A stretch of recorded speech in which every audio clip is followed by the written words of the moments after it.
listening to people tell you things. Oh, and by the way, you can look on my feed. When I talked about Mossadegh, and this happens every time I talk about him. Oh my God, he wasn't elected. Yes, he was. They have a parliamentary system, and he was confirmed by the Congress. So yes, he was elected. And if he wasn't elected, how did he get overthrown? If he wasn't elected, then how did the UK try to coup him? And if he was so unpopular in Iran, then why wasn't the people prior to the CIA getting them out in the streets? Why did the people have to be paid?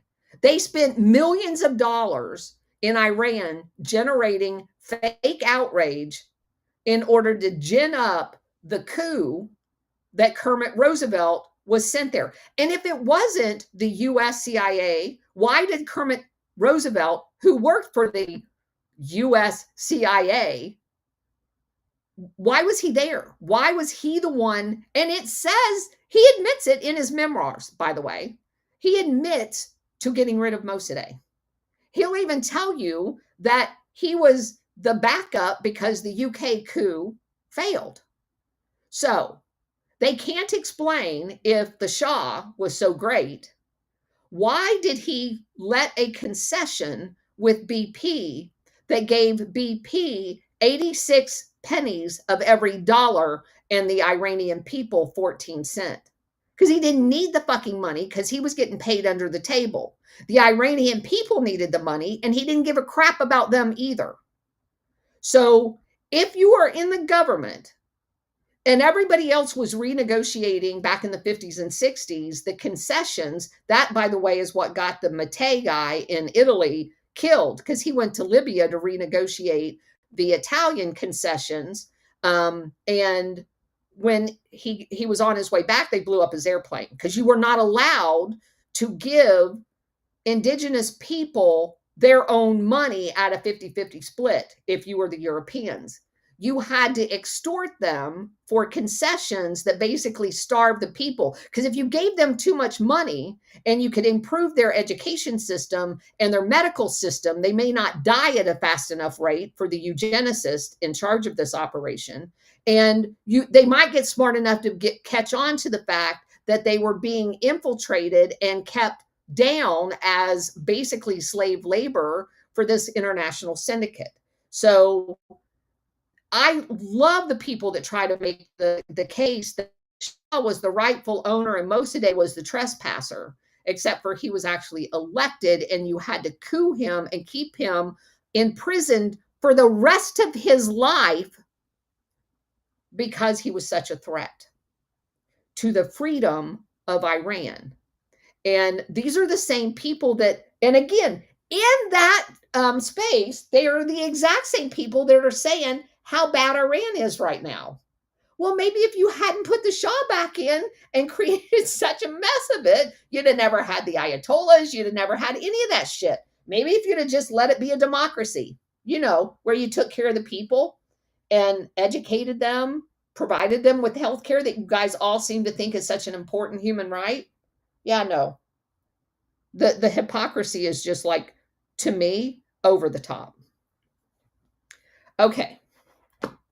With that. Do you think those are intentional planted? You know how they have the educators that they send to the college university? Yeah, Bridget, I don't know. I mean, it would be pure speculation. Do I think there are people out there paid to do that? Absolutely. Do I think those people were? I don't know. The one that was spouting off the bullshit on my feed after I said my piece is definitely part of an Iranian effort, the Shah, the family, because he's got the name in his handle. So he definitely is one of the agitators, if you will, but I don't know.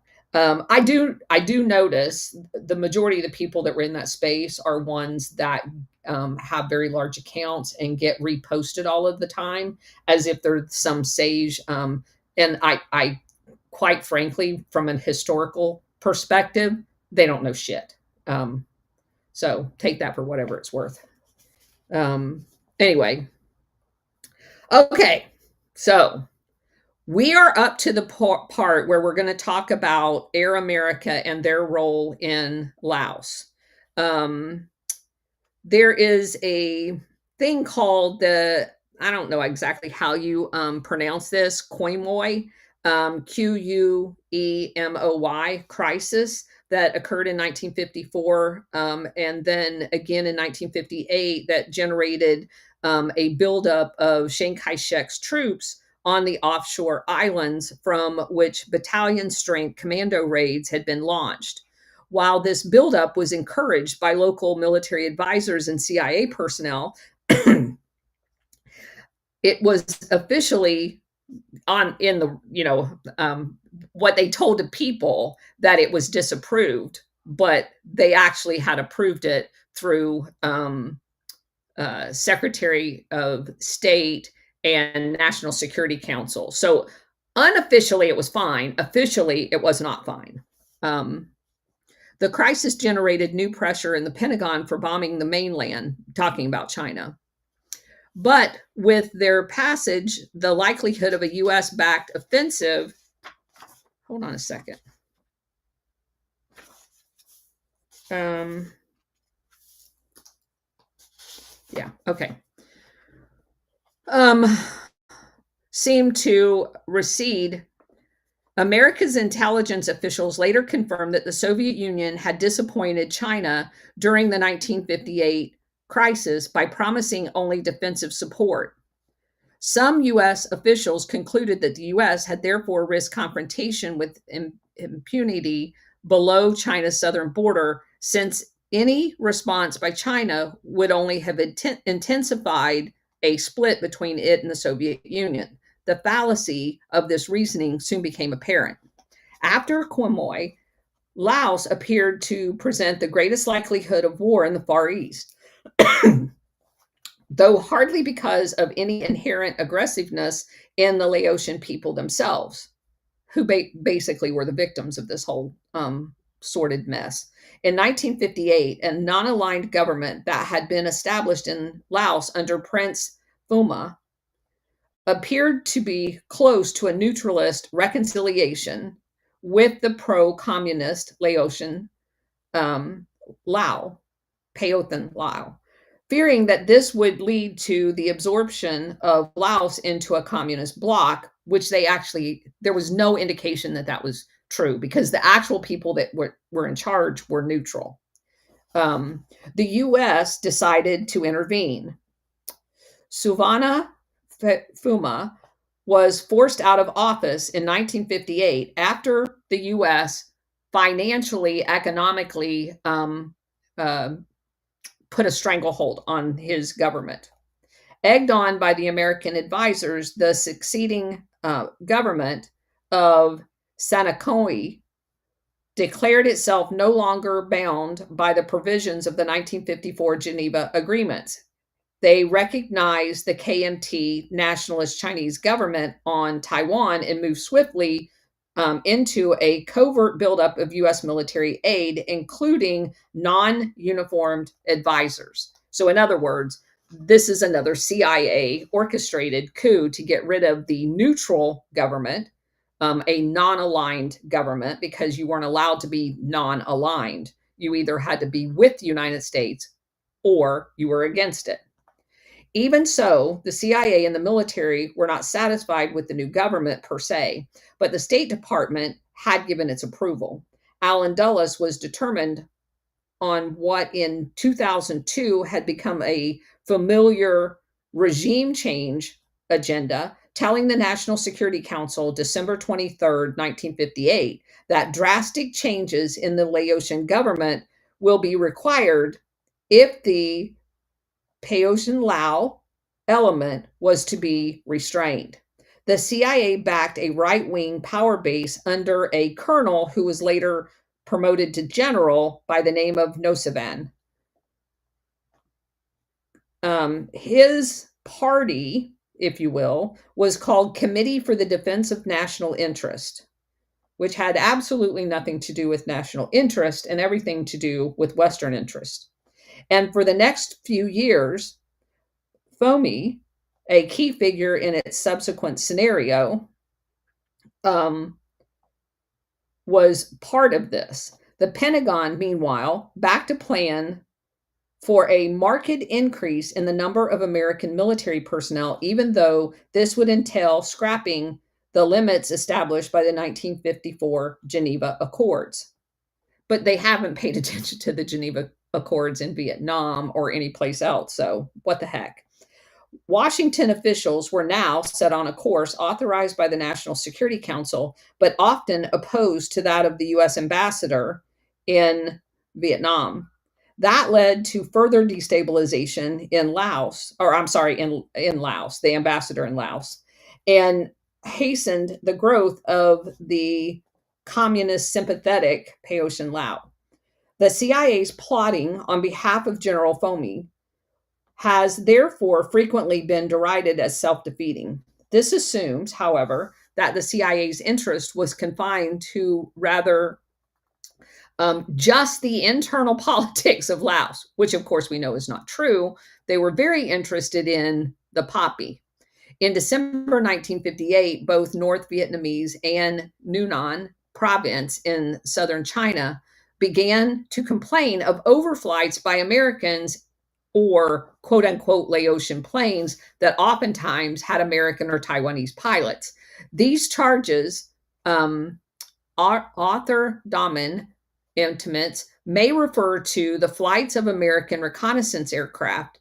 That is corroborated by the revelation in the Pentagon Papers that civil air transport, along with the CIA and the Taiwanese KMT, was active in supporting the Tibetan operations of this period. And you remember what was happening in Tibet. There was an entire movement that did exactly what they did in Ukraine. They first established a fact that's not true, that Tibet was a independent country, and that's basically exactly what you saw play out in Ukraine, when in fact Ukraine had been part of the Russian Empire. And so in Tibet, we know about the CIA going there, finding people, taking them to Colorado in the middle of the night, taking them up on a mountain because Tibet's very mountainous, and training them to be terrorists, and then taking them back and inserting them into Tibet. So this is what they're talking about here. Soon afterwards, Peking began to complain of the U.S. supplied nationalist Chinese special forces that began encroaching into China through multiple venues.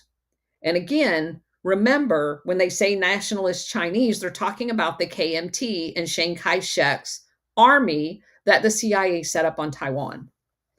By March, and in Burma at this point, by March 1959, according to Bernard Fall, some of the nationalist Chinese, i.e. Chiang Kai-shek's troops, were operating in Shan states of neighboring Burma, had crossed over into Laotian territory, and were being supplied by an airlift of quote unquote unknown planes, meaning CIA planes. Matters escalated in May when the CDNI dominated Phoi government moved against the U.S. Embassy's advice to force 2 military battalions to accept integration into the Royal Laotian Army. One accepted, and these 2 elements were sympathetic to the Pathan Lao. But the other comprised largely of tribal Black, Tiez, Hmong, and Khas minorities with long-standing reasons to dislike the Lao government did not. The latter simply withdrew into its home base in a northeastern province of Lao. This was the beginning of an expanded Laotian Lao influence in the lowlands of the prime opium growing area of Laos, which eventually led to the construction of mountain airstrips for Air America and the Hmong in the same region. On March 31st, 1959, Civil Air Transport, Inc., a CIA proprietary, had changed its name to Air America. It also led to outbreaks of sporadic fighting internal to Laos, as well as General Phommy quickly labeled a North Vietnamese invasion. So, in other words, the CIA is conducting operations in Laos, and the Laos general tells the Laos people and international press that the North Vietnamese are invading Laos when they did no such thing. Not that they never did, they didn't do it then. It is the CIA attacking what they labeled as communist forces inside of Laos, which were people who didn't want Laos to be the opium trafficking capital that it became. The first allegations of cross-border fighting began July 30th at a small border post mainly concerned with the activities of Hmong opium smugglers. Bernard Fall later wrote that the attack had killed one person, the post commander, who was shot from under his house by fellow tribesmen, not North Vietnamese. Yet on July 30th, the day of the incident, Alan Dulles told the National Security Council, quote unquote, local communist forces aided by volunteers across the border, meaning North Vietnamese, had taken control of the entire province. One guy got shot by his own people. On August 23rd, the New York Times reported the arrival of two CIA transports in the Laotian capital. More transports arrived soon after. On August 30th, a crisis occurred that was to be used retroactively as the pretext for a permanent paramilitary airlift operation by the CIA. All through August, reports of the three Phommy generals created a minor war hysteria in the U.S. press. Which was depicted as an invasion of Laos by 5 or more North Vietnamese battalions. One guy being shot by his own people became an entire invasion. At one point, when August rains washed out a bridge, the New York Times reported, quote unquote, from Western military sources, meaning the CIA, quote, Laos insurgents take army post close to capital, unquote. It was the rain, and speculated that they were trying to cut off the capital from the south. Again, it was the rain in rainy season. As for the quote unquote crisis of August 30th, the Washington Post wrote that 3,500 communist rebels, including regular Viet Minh troops, had captured 80 villages in a new attack in northern Laos. Again, one general shot by his own people. Much later, it was learned that, in fact, not 80, but 3 villages had been evacuated after 2 of them had been blanketed with mortar fire at dawn on August 30th. No infantry attack, no defending of garrisons. The people just got up and left. After it was all over, the Laotian government claimed only that it had lost 92 men during this period of the quote unquote invasion. More than half of these deaths took place on August 30th. A UN investigating team, after personal interviews, reduced the later estimates from 50 to 5. No North Vietnamese invaders were ever documented, though the Laotians claimed at one point there were 7 North Vietnamese prisoners. There were actually none. They had found a few deserters, but no prisoners, because there was no military action. Joseph Alsop, however, who had arrived in Laos just in time to report the events of August 30th, wrote immediately of a massive new attack on Laos. Now, just in case you guys are wondering, Joseph Alsop, and if you wouldn't mind SR71, you can find something to post on him. This guy has showed up, as these people always do, in multiple operations. I just wrote about him just a couple of days ago. By at least 3 and perhaps 5 new battalions, not existing battalions, brand new, like we're expanding by exponential battalions in the north, which everybody had already been kind of, if you're of fighting age, you are already in the fight. There's not new battalions being made. The whole thing was ridiculous. But notice something here about the press. You have to have these people as embeds in the press in order to spin these yarns. And of course, that's the most notable thing missing in Ukraine. There's no reporting on any battlefield. In the next few days, he would write off aggression. He would write of, quote, aggression as naked, as flagrant as the Soviet East German attack on West Germany, unquote. There's no attack. Noting that the age-old process of Chinese expansion had begun again with a new explosive force. Those were his other words. Unlike most reporters, Alsop would claim to have firsthand reports on October 1st at a town of Sam Nua. He had seen survivors arrive on foot, one of whom had a severed leg from a mortar outpost.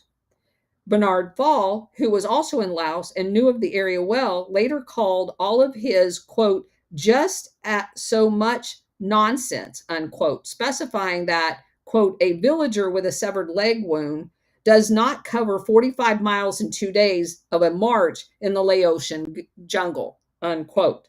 Again, this shit is nonsensical to anyone with a thinking brain. Alsop, by Fall's account, had been a willing witness to a charade staged for his benefit by 2 of the CIA-installed generals. As on many occasions between 1949 and 1964, Alsop's reports were to play an important role in shaping what was happening in the theater in the minds of American and people in the West. The London Times drew attention to a stir his story created in Washington. Senator Dodd and others clamored vainly that in the light of the quote-unquote invasion, Khrushchev's impending visit to America should be put off. Though this did not happen, there were other lasting consequences of the Great Laos fraud of August 1959. First, on August 26, the State Department announced that additional U.S. aid and personnel would be sent to Laos. Thus, the military support program was stepped up beyond the normal levels agreed upon in Geneva of 1954, at the time when a congressional exposure of its scandal and futility had threatened to terminate it altogether. Second, and again, you guys understand, every terror event, even the made-up ones like this one, is to bully Congress into doing something, increasing funding, pass a law, whatever. More government, more government. We have terrorism and false flags to grow government. And we lose our freedoms and our wealth. Second, reportedly, under a presidential order dated September 4th, CINCPAC commander Harry D. Felt, F-E-L-T, moved U.S. ground, sea, and air forces into a more forward posture for possible action in Laos. A signal corps unit is supposed to have been put in Laos at the time, the first U.S. field unit that had deployed to Laos. Third, the planes of the Civil Air Transport, i.e. CIA, were moved into Laos to handle the step-up aid and additional transports over the approved 1954 levels and were given to the Laotian government.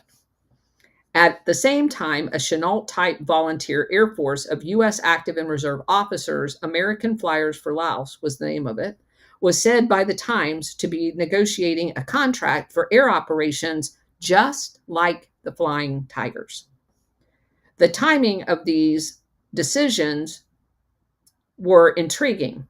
On the day of the aid announcement, August 26th, Eisenhower had left for Europe at 3:20 in the morning to visit Western leaders before receiving Khrushchev in Washington. At a press conference on the eve of his departure, he professed ignorance about the details of any of the Laotian aid, which is such bullshit, because they had just gotten it that day. He did, however, specify that the State Department had not yet declared the existence of a quote-unquote invasion, something it would do during his absence. The date of the presidential order on Laos, September 4th, was the day allotted in Eisenhower's itinerary for a golf holiday at a secluded castle in Scotland. According to his memoirs, which corroborate earlier press reports, quote, our stolen holiday was interrupted the following morning, meaning September 5th, by the bad news from Laos, Eisenhower said. He added, quote, my action on return to the U.S. was to approve increased aid to the pro-U.S. government, unquote. He is silent about the troop movements he had actually authorized while he was still in Scotland. Knowing this, one would like to learn why a U.S. response to an artificially inflated emergency on August 30th was delayed until Eisenhower's isolation 5 days later, even though it could have awaited his return to Washington 3 days after that. Once again, it is knowledgeable Joseph Alsop who supplies the corroborating details. Quote, communications are non-existent in Little Laos. Hence, word of a new quote-unquote invasion took more than 48 hours to reach the commander of the Laotian army. There was, of course, a further delay before the grave news reached Washington. Time was also needed to assess its significance, unquote. The invasion that didn't exist. Bernard Fall rejects this explanation. He said, quote, the Laotian Army Command did know what went on the border post, since it had radio comms with them, unquote. More significantly, the U.S. Army attaché in Laos himself, Sam Nua, had cabled Army intelligence reports that in a State Department summary, quote, denote a degree of undeniable North Vietnamese supported intervention that could justify intervention by foreign troops. Washington columnist Marquis Childs reported soon after the quote-unquote invasion that a powerful drive is within the upper bureaucracy of defense and intelligence to persuade President Eisenhower that he must send American troops to Laos. They will consist of two Marine regiments of the 3rd Marine Division, now stationed at Okinawa, and components of the 1st Marine Air Wing, also at Okinawa, having been moved during the course of the quote-unquote crisis. Notice would be served on the communist Red China in North Vietnam that if they did not withdraw in 1 week, they would attack. According to one source, they would use the tactical atomic weapons with which they had in part at least already been equipped. The push for an additional SEATO, which is that treaty organization, and U.S. troops in Laos is now clear from released documents. Senator Mansfield asked the Senate on September 7th whether the President and Secretary of State Harder still made foreign policy or whether the various executive agencies like Defense and CIA had taken over. We should learn more about the arrival of the civil air transport planes in Laos on August 22nd, before the August 30th crisis and the U.S. government's belated authorization. Hold on just a second. I need to plug in my computer and my phone. And we're going to do that right now. Although CIA's General Fumi was largely responsible for the intrigues of all of this, like the whole made up bullshit, the State Department, um, uh, guy by the name of Fui Sanconi, was still in office. On December 30th, according to Schlesinger, the CIA moved in to topple Fui. Fui's ouster was achieved by an army coup headed by Formi Nosavan, and the CIA backed CDNI. After the coup, Nosavan emerged as a strongman in the new government. Backing the coup against the opposition of U.S. Ambassador Horrence Smith, the CIA has essentially ensured a transfer of power to men like Fumi, who, unlike their opponents, were or would soon be involved in drug trafficking. Within the year, the CIA had installed a coalition of drug traffickers in the entire chain of command in Laos. A few months earlier, in April 1960, the CIA helped to rig an election for the CDNI and Fumi. Donman reports that the CIA agents participated in the election rigging with or without the authority of the American ambassador. A Foreign Service officer had seen CIA agents dispersing bagfuls of money to village headmen. But this maneuver was so flagrant that it discredited the government and, according to Dennis Warner, precipitated a coup in August, restoring the neutralist premier, Fuma. So the CIA coups the government, and it was so flagrant that the people rose up and put their original government back in. That people is why we had January 6th, to make sure none of us did that, just by the way. Over the next few weeks, Foma's new government succeeded in winning the approval of the king, America's Ambassador Winthrop Brown, and a new but compliant National Assembly. In due course, his neutralist government was officially recognized by the U.S. Nonetheless, General Fumi, after consulting with his cousin in Thailand, decided to move against Suvarna, proclaiming a rival revolutionary committee in southern Laos. Fumi's first announcement of his opposition took the form of leaflets dropped out of a CIA airplane. In the next 3 months, according to Schlesinger, a united embassy, including the CIA station chief, Gordon Jorgensen, followed Brown in recommending that Washington accept Suvarna's coalition. As the Defense Department, it was all for Fumi, possibly with an encouragement from defense and CIA men in the field.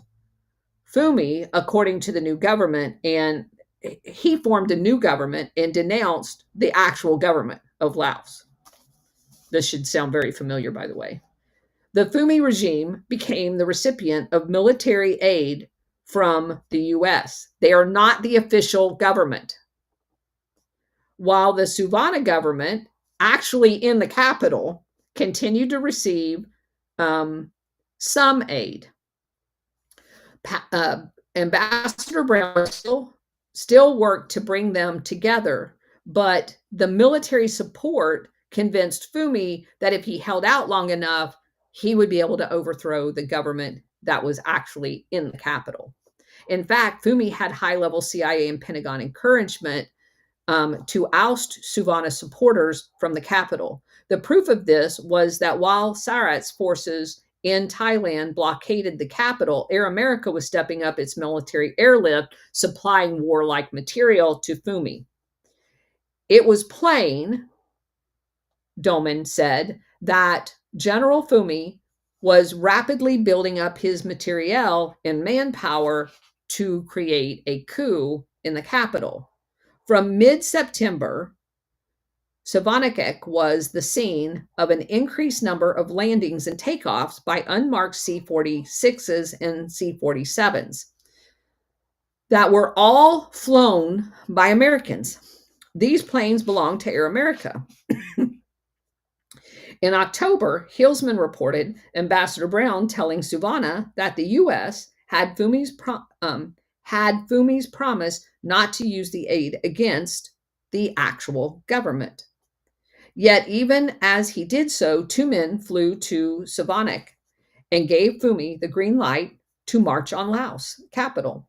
The two men were not some CIA spook in the field, but John Irving II, who was the Assistant Secretary of Defense for International Security Affairs, and Vice Admiral Herbert Riley, Chief of Staff of the Pacific Command. A declassified State Department cable confirms that Irvin and Riley met Fumi in Udon, Thailand. Ubon, Thailand, sorry.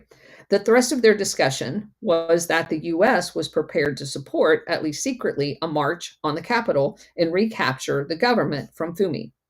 Meanwhile, opium growing Hmong tribesmen under Vang Pao, encouraged by the CIA, defected from Savannah in October, and at this point, Air America began supplying them separately with their own materiel as well as special forces.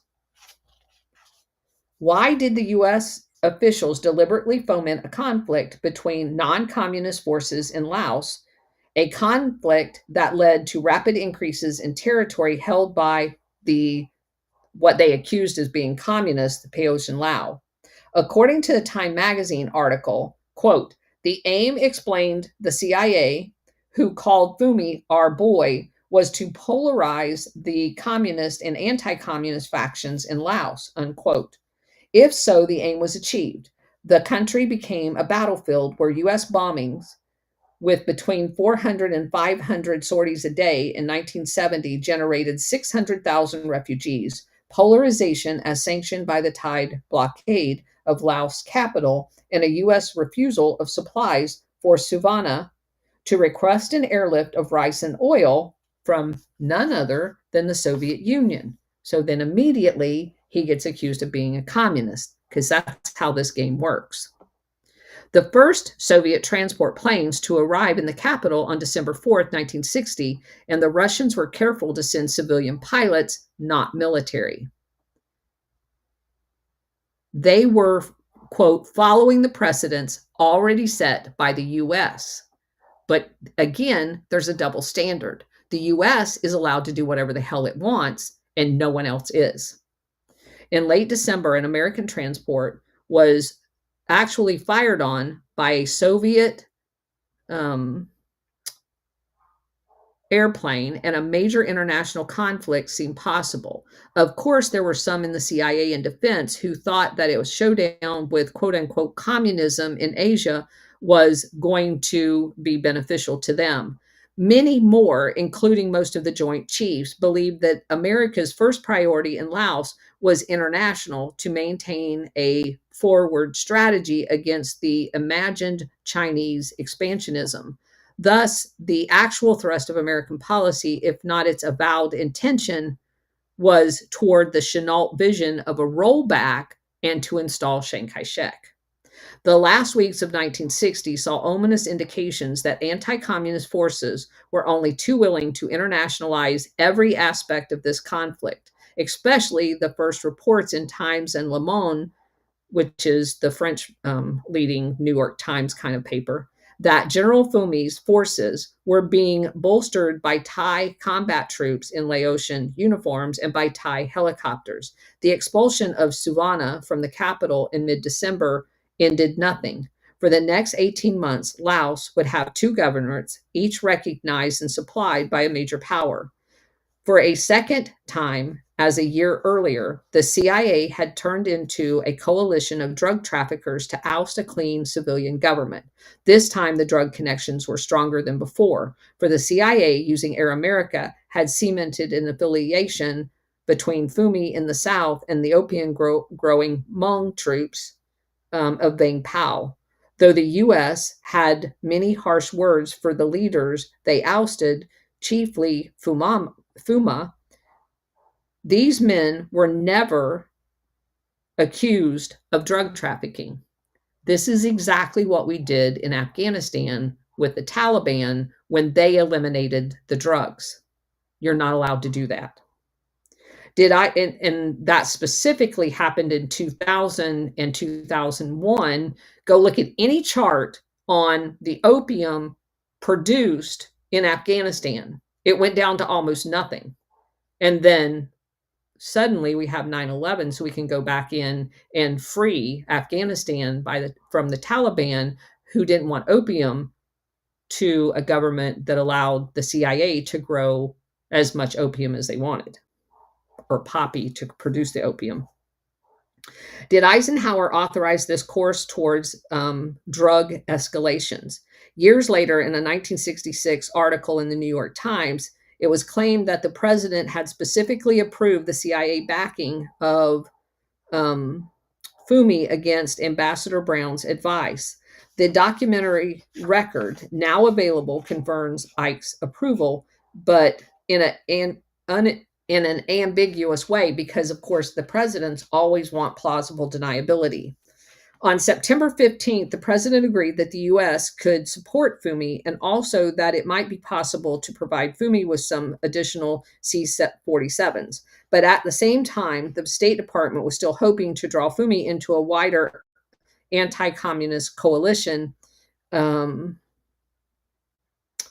It was the Joint Chiefs who first, on October 3rd, officially authorized Air America flights to Fumi.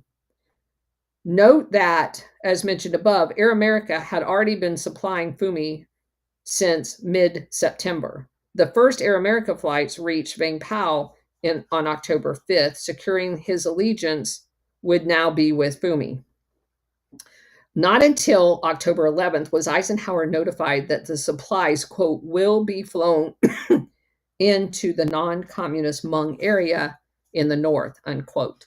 So in other words, you see this, the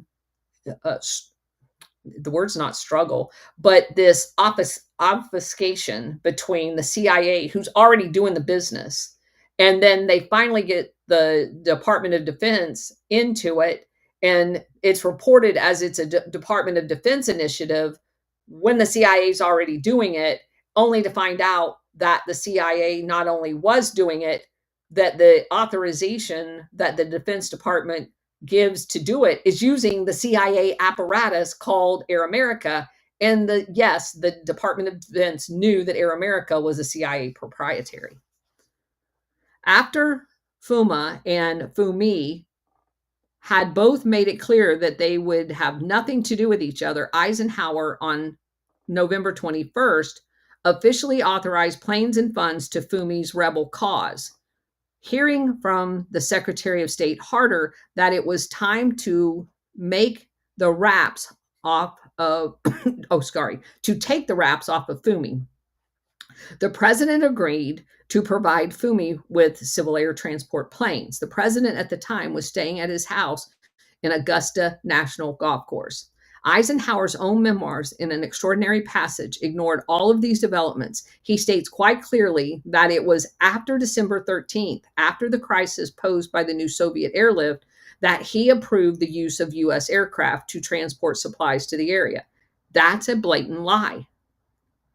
The official record of these phone calls confirm Eisenhower's concern about the Soviet aircraft supplying Fuma in the actual capital, because he's actually in charge of the country, and the need to act vigorously now that we have cover of legality, in that we are responding to a request of a legally constituted government.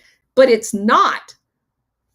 The quote unquote rebel forces is an insurgency funded by the CIA, not a legal government.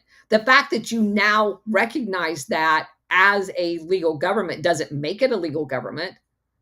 The legal government sitting in the Capitol that you're trying to strangle and starve. The official record of this phone call confirms Eisenhower's concern about Soviet aircraft supplying Fuma and the need to act vigorously now that we have covered the legality. Eisenhower's emphasis on a legal case suggests that he might not have been informed. He might not have been uninformed. Did he really not know or not remember that Thai helicopters were already being used in combat roles, and that Air America had already flown combat missions for over a year in Laos? Air America was central to the Laotian events of 1960, but also secret. A story reported the crash of an Air America plane in November in the Plain of Jars was not carried in any American newspaper, though it was printed abroad in Bangkok Post of November 28th, 1960. The plane's American pilot was wounded seriously. The KMT Chinese co pilot, son of nationalist Chinese, i.e., Taiwan's ambassador to Washington, Hollington Tong, Tong, was killed. Meanwhile, 6 days before Eisenhower fully authorized the flights, the U.S. officials announced that they had interrupted military air shipment to Fumi. Did Eisenhower think he was asked to authorize what was, in fact, a resumption of airlift, while under the impression that he was initiating it? 5 hours after the phone call with the president, state cabled that now no restriction should be imposed on the utilization of civil air transport aircraft. This meant a return to the Fumi airlift suspended on December 7th. What is clear is that Air America was legalized just in time for the incoming Kennedy administration. For the purposes of this legalization, the Soviet airlift, which the CIA and Pentagon machinations had done so much to induce, was not a disaster, but a godsend. The airlift now could be used to justify to the president, we are starting to match the Soviet airlift. Now imagine that. You caused the Soviet airlift by starving out a country and their legitimate president, and the CIA in a new incoming administration is going to sing the song that they were matching the thing they actually caused. As in September 1959, so once again, Eisenhower's ex post facto authorization of Air America in December 1960 was made when he was pre-planning seclusion, while he was in pre-planned seclusion. Sorry about that. General Fumi's troops, after pausing for many weeks in their drive up the Mekong River, bestirred themselves in December and finally entered the capital at the equivalent of 5 a.m. Eastern Time, December 16th. Meanwhile, Eisenhower's authorization of a U.S. airlift was made to General Goodpasture on December 14th. At the time, the president was in Walter Reed Army Hospital, not the White House. Eisenhower had entered the hospital as planned for his annual physical on the evening of the 13th.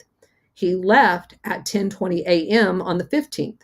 Once again, by coincidence or not, a crucial and belated presidential decision about Air America was implemented, quote unquote, as an emergency at a time Eisenhower was in isolation. A final indication of constitutional chicanery about the authorization of Air America's airlift is the energy expended by the CIA elements in rewriting Laotian history for the December 1960 period. We can see this in a CIA-inspired attack by Charles Murphy on the role of the Eisenhower and Kennedy in the Bay of Pigs fiasco, an attack for which the CIA had the goal to seek an official State Department clearance. And this is a quote. Fumi eventually took the capital early in December, but at this point, the Russians intervened openly. In concert with a large-scale push by well-trained troops from North Vietnam, they introduced a substantial airlift into northern Laos, an operation that was still going. The collapse of the Royal Laotian Army then became inevitable unless the U.S. came in with at least equal weight on Fumi's side. One obvious measure was to put the airlift out of business. The job could have been done by quote unquote volunteer pilots, and the challenge would be at least have established at not too high of initial risk to the U.S. how far the Russians were prepared to go. Another measure would have been to bring SEATO forces into the battle, as the SEATO Treaty provided. In the end, Eisenhower decided to sheer away from both measures. Even the modest additional support that the Defense Department tried to extend to Fumi's battalions in the field during the last weeks of the Eisenhower administration was diluted by reason of the conflict between defense and state, unquote. Fumi did not secure the capital until December 16th.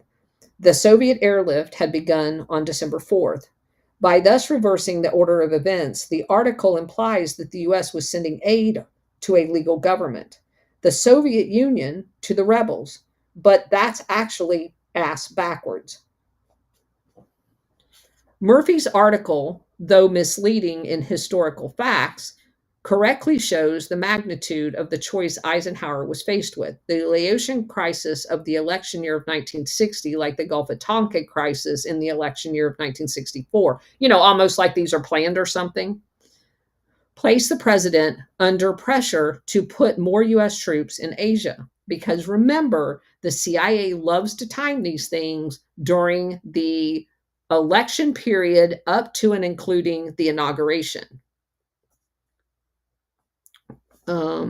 All of these actions were in fact leading our country into a war in Southeast Asia, and it's hard to believe that Air America's directors were unconscious of this. Retired Admiral Felix Stump, you definitely want to look at him, until 1958 U.S. Commander-in-Chief of the Pacific area, and Air America's board chairman after 1959. So you have a retired four-star admiral in charge of Air America, the CIA planes, told a Los Angeles audience in April 1960, World War III had already started. We are deeply involved in it. Later, he declared it was high time the nation won over communism in the Far East, and he called for the use of tactical nuclear weapons if necessary. Containment was not enough. You have to move to limit the objective. So, I think this is actually one of the most enlightening statements, because if you go back to the origins of Operation Gladio, where the Fabian Society said we were going to have 3 world wars, and I've argued that after World War II, quote unquote, concluded, the Cold War, and many people have written about this that are in this genre of writing, that was the official kickoff of Fascism International or World War III. So he's not wrong. The admiral was not speaking in a vacuum, nor now in one country, now in another. The tempo of the U.S. operations in Southeast Asia did indeed increase steadily over the next several years. After a disastrous experiment in the counterinsurgency techniques in Laos, for example, the Air America planes and pilots transporting the Laotian army, the Kennedy administration agreed in May of 1961 to a ceasefire. One day later, Rusk announced the first of a series of steps to increase involvement of U.S. forces, including Air America, in Vietnam. We'll just move it. A year later, the U.S. signed the 1962 Geneva Agreements to neutralize Laos. Unfortunately, as in 54, in 61, the price of the U.S. agreement to this apparent de-escalation was a further buildup of U.S. deployments in Vietnam and also in Thailand. So it's all smoke and mirrors. Despite the 1962 Geneva Agreement, Air America did not dismantle its private war enterprise in Laos. The agreements called for withdrawal of foreign civilian connected with supply, maintenance, storage, and utilization of war materials. Air America continued to fly into northeastern Laos, and it appeared that some of its uniformed U.S. military advisors simply reverted to their pre-military civilian disguise. The first military incident in the resumption of fighting was the shooting down of an Air America plane in November 1962, 3 days after the Paeotian Lao had warned that they were going to do it. What made the Pentagon, CIA, and Air America hang on in Laos was such tenacity. Hillsman tells us that as late as 1962, there were those in the Pentagon and CIA who believed that a direct confrontation with communist China was inevitable, and basically they were trying to bait them in. It has more to do with the opium, but that would have been a big bonus as well. So that concludes that right at the magic 1 hour time frame. That's amazing. So we are going to pause there on this Friday, and we will open it up for comments. Let's go with the lesson first, if anybody has any questions about that, and then we will have at it. May I ask, Laos seemed to be a pivotal point, like a launch point for the CIA, for like the stay behind units, for where they trained them over in Colorado, which is very well documented from what I've found. And do you think they have ever left Laos? Well, actually, I was in Laos in 2003. I don't know, Bridget, is the answer to that. Could there be sleeper cells there? Absolutely. We obviously still have a presence. I will tell you that Laos was so pissed off at the United States that it was not until we got there in March of 2003. We were in country for probably 5 days, 6 days. The US ambassador, the first since this time period, because after all this shit went down, Laos kicked us out of the country. There was no CIA there. There was no ambassador there. They like walled off and said, get the hell out of here. And the first ambassador back into Laos was in 2003. He'd gotten there like 2 weeks. He had us all, my entire class that went there was like 13 of us, had us in the ambassador's residence for dinner. And so I'm going to say that's not likely, but that doesn't mean that there are not indigenous people there that formed such a strong bond with the CIA, like the Hmong, who would not come to, because they, and I don't want to use the word brainwash because that that makes them appear to be lesser. But I will say that they were sold a bill of goods as to the CIA being their representative to their own government because they were manipulated. The only reason the CIA did anything with the Hmong at all is because they had the majority control over the opium there. They used them and they threw them away after they were done using them.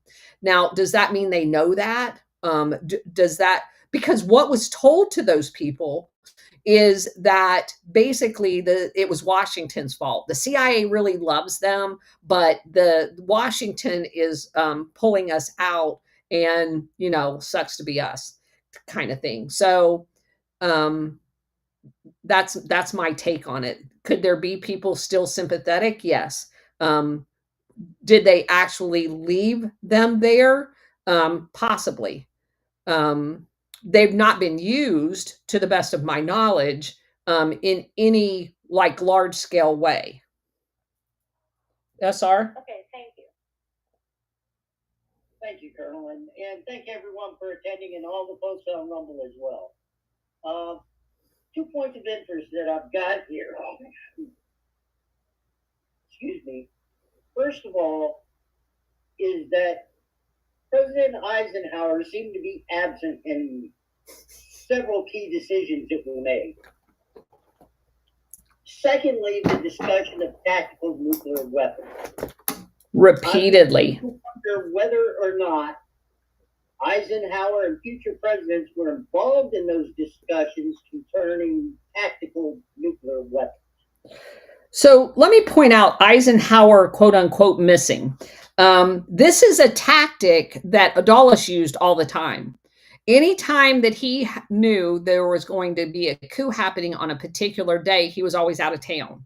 So that is a strategy. It is not a coincidence. It's not an indication that they didn't know. It they wanted stupid Americans to believe in a plausible deniability that, oh my God, I can't believe they did that while I was gone, kind of thing. But they unequivocally knew what was going on, and they repeatedly did this, as we just illustrated. But it was a very known thing to do because Dulles did it all the time as well. As far as the nuclear weapons, let me tell you, one of the most shocking things to me has been in all of Operation Gladio. Whether it was the sinking of the USS Liberty with the B-52s on the tarmac with engines running, ready to take off because they anticipated that ship going down and that they were going to launch nuclear weapons at Egypt in a regime change. I'm shocked at the casualness in which the four-star generals at the time. Now, again, I have spent a lot of time in military history. I have a master's degree in it. No documentation inside of the Air Force talks about Curtis LeMay as this gung-ho nuclear, everything is a tactical nuclear weapon that's going to be used. It didn't matter whether it was in Vietnam or Laos or Korea. I mean, the discussion of tactical nuclear weapons being on the table in every single discussion is one of the most dumbfounding things that I have seen in my research of Operation Gladio. And only because I spent 30 years in professional military education, both at the enlisted side and the officer side, being taught that the anti-proliferation of nuclear weapons is the bedrock of the United States. That we have never done anything to encourage the proliferation of nuclear weapons. And yet, racked through Operation Gladio and these discussions of these covert operations, it's always on the table and they're openly, behind closed doors, openly talking about it as the option. That just blew my mind. So thank you for pointing that out, SR-71. That was one of the most bone-chilling things that I have uncovered here. And it was on just about every occasion. Thank you for that insight, Colonel. Yeah, very disturbing. All right. Anybody else? Caught up? Come on up, guys. I didn't realize that they were doing all those shenanigans in Laos and those other places. So, I mean, they kept the Asia pretty much destroyed, really like a hot pot. Destroyed. Okay, destroyed. I don't want you to call it a hot pot. I love hot pots. Oh, sorry. Yeah, don't ruin that for me, Stellar. Yeah, it's literally, but I mean, it actually works in this scenario. It was a cauldron. They destroyed Asia, and a lot of it was centered around the monopolization of the opium trade. And it's kind of, obviously, once you figure all of this out, you go back and you go, duh. I mean, the opium wars are so well documented that, between, and we've talked about it a million times, India, with the British, when they, occupied India, force feeding the opium into China for it to take hold there, buying off the warlords like Chiang Kai-shek to grow the opium in China, and then basically using that to fund all of these covert wars, because at the time they wanted all of China. I mean, it was very clear. They were taking it a piece at a time, but they wanted it all. And the only thing that stopped them from taking China was Mao. And again, that's where you get back to this whole communist thing of, not that communism as a philosophy is good. You just wonder what it all was about at the time, not the stories we've been told, because there's a lot to be said about a lot of the famines that were blamed on the Communist Party and the communist governments. When you look at the covert operations that went on during this time frame, you have to ask the question. You'd be crazy not to ask the question. What really happened? Who really was responsible for those things? And at the end of the day, I spend less time on that question only for this reason. If you go back prior to the establishment of communism, i.e., the Bolshevik Revolution, you find out that the same people paid for the fascism of the Nazi Party, and the same people paid for the Communist Party. And so at the end of the day, they are making villains in order to manipulate all of us. Carrie? Yeah, the Hegelian dialectic strikes again. Hey, Colonel, do you mind if I talk about the Alpha Warrior show yesterday? I don't know what his show was yesterday, so I don't know if I mind. It was you. No, that was Wednesday. Oh, I'm sorry. Oh, today's Friday. Sorry. The day before. Sure, go ahead and talk about it. Oh, okay. Because I rewatched it this morning, and I just wanted to talk about it a little bit. The first thing I want to say is that Alpha has to me, Alpha has like a warrior attachment with his identity. And you, although you're also, you are from the military, you to me are more knowledge, like that's your identity attachment. Anyway, so, and I think that, then you have a perspective from that point of view. Anyway, I just wanted to hit at a couple of his argument points. He said he thought and excuse me, but I'm reading from notes. He thought the Houthis were the CIA / Mossad. And he actually states they are no longer honest resistance. And you push back at that. Because he has no evidence of that. That's a feeling that he has. Right. He states that we won't be able to see that until the future. So he's being predictive about that. And his premise in his argument with you is that Trump is taking them out because they are CIA. So he also thinks, along this line, he also thinks that the Jews control Iran. And yes, he says that he's working on a hunch. It's his intuition, and he admits that he could be wrong. Right. And I do this myself. I'm just going to interject for a second. I do this myself where I'm like, the CIA is behind everything. And I think that can be really problematic because they're not God. But then he talks about this guy came on their show, him and CanCon or yep. CanCon. His name is Sean Parnell. Mm-hmm.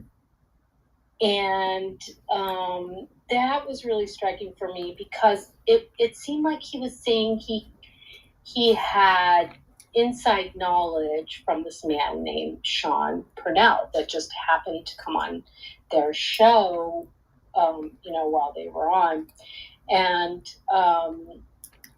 no, Sean Parnell was on their show as a guest.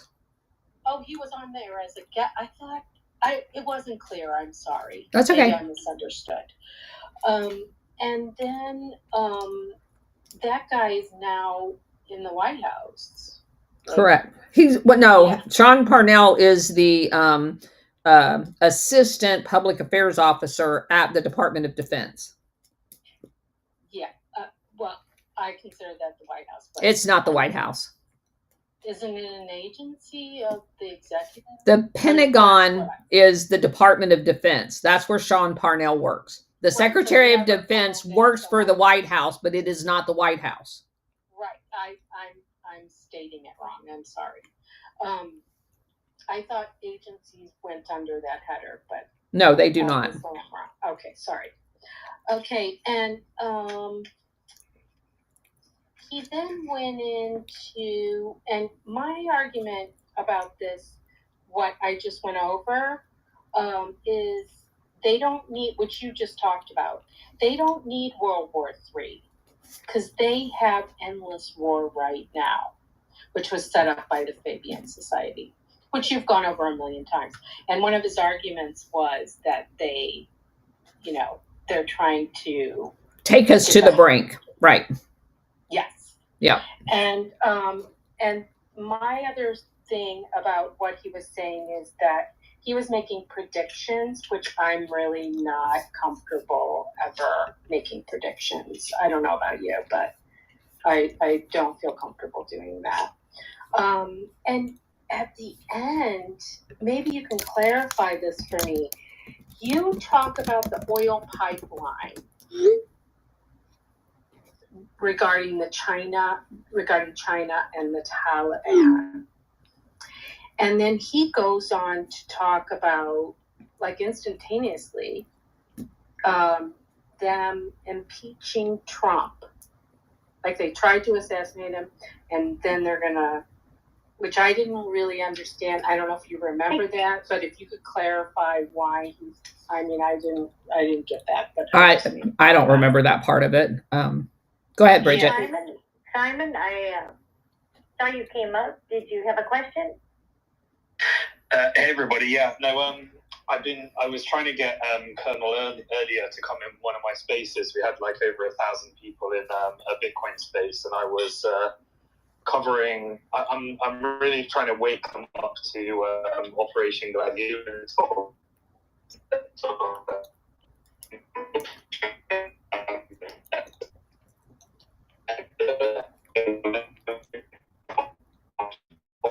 Here as you're covering this stuff, but space Simon, I'm sorry, but you're banding really bad. I'm getting about every other word of your comment. Oh, you can't hear me now? But I heard you say that you tried to get me into a Bitcoin space. That would have been very interesting. No, definitely. I mean, Bitcoiners, I'm really trying to help them understand some of these operations because so many are indoctrinated into kind of the things that you were just talking about, with Alpha, is when you're indoctrinated into one side of the ideology, it's just so important for people to understand that we're all being played. And I just think it's such an important message. And the good thing about Operation Gladio is it's all documented, declassified. So, you can really get through people's conspiracy theory, like denial syndrome, type of thing. So you say that, Simon, but I was just telling these guys at the beginning of the space that I was on my way home I had like a 45-minute drive, so I just kind of was thumbing through spaces to see if there was one I could listen to. And I don't remember people that very big accounts like that Insurrection Barbie and people like that were in there. And so they were talking about these campus, turmoil and these not riots, but whatever. The word's escaping my brain right now. But they're all acts of provocateurs, which is well documented as part of Operation Gladio and the destabilization. And yet they talk about all of this not knowing anything about Gladio. And so then someone else came on about the JFK files and the CIA and blah, blah, blah. So I thought, hey, this is the perfect audience since they're talking about this stuff to let them know that's a common thing through all of it. And you guys just aren't getting it. And so I talked about very briefly Operation Gladio, and I encouraged them to go read Paul Williams' book and explain to them the origins of it. It was done privately by the West Indies companies, and then it was tucked under the government after World War II, which was, you know, a coup on their part because we now pay for it and the oligarchs don't have to, blah, blah, blah. And I said, and the common theme is that the point you guys keep missing is the CIA does not work for the United States. They never have. None of the intelligence services work for the governments. They work for oligarchs. And that's the reason why they miss every major intelligence or terrorist act, is because the terrorist acts are propagated in order to manipulate us. And until you understand that basic point, you're never going to understand the correlation between the unrest on campuses, the unrest in labor unions. It's all coordinated.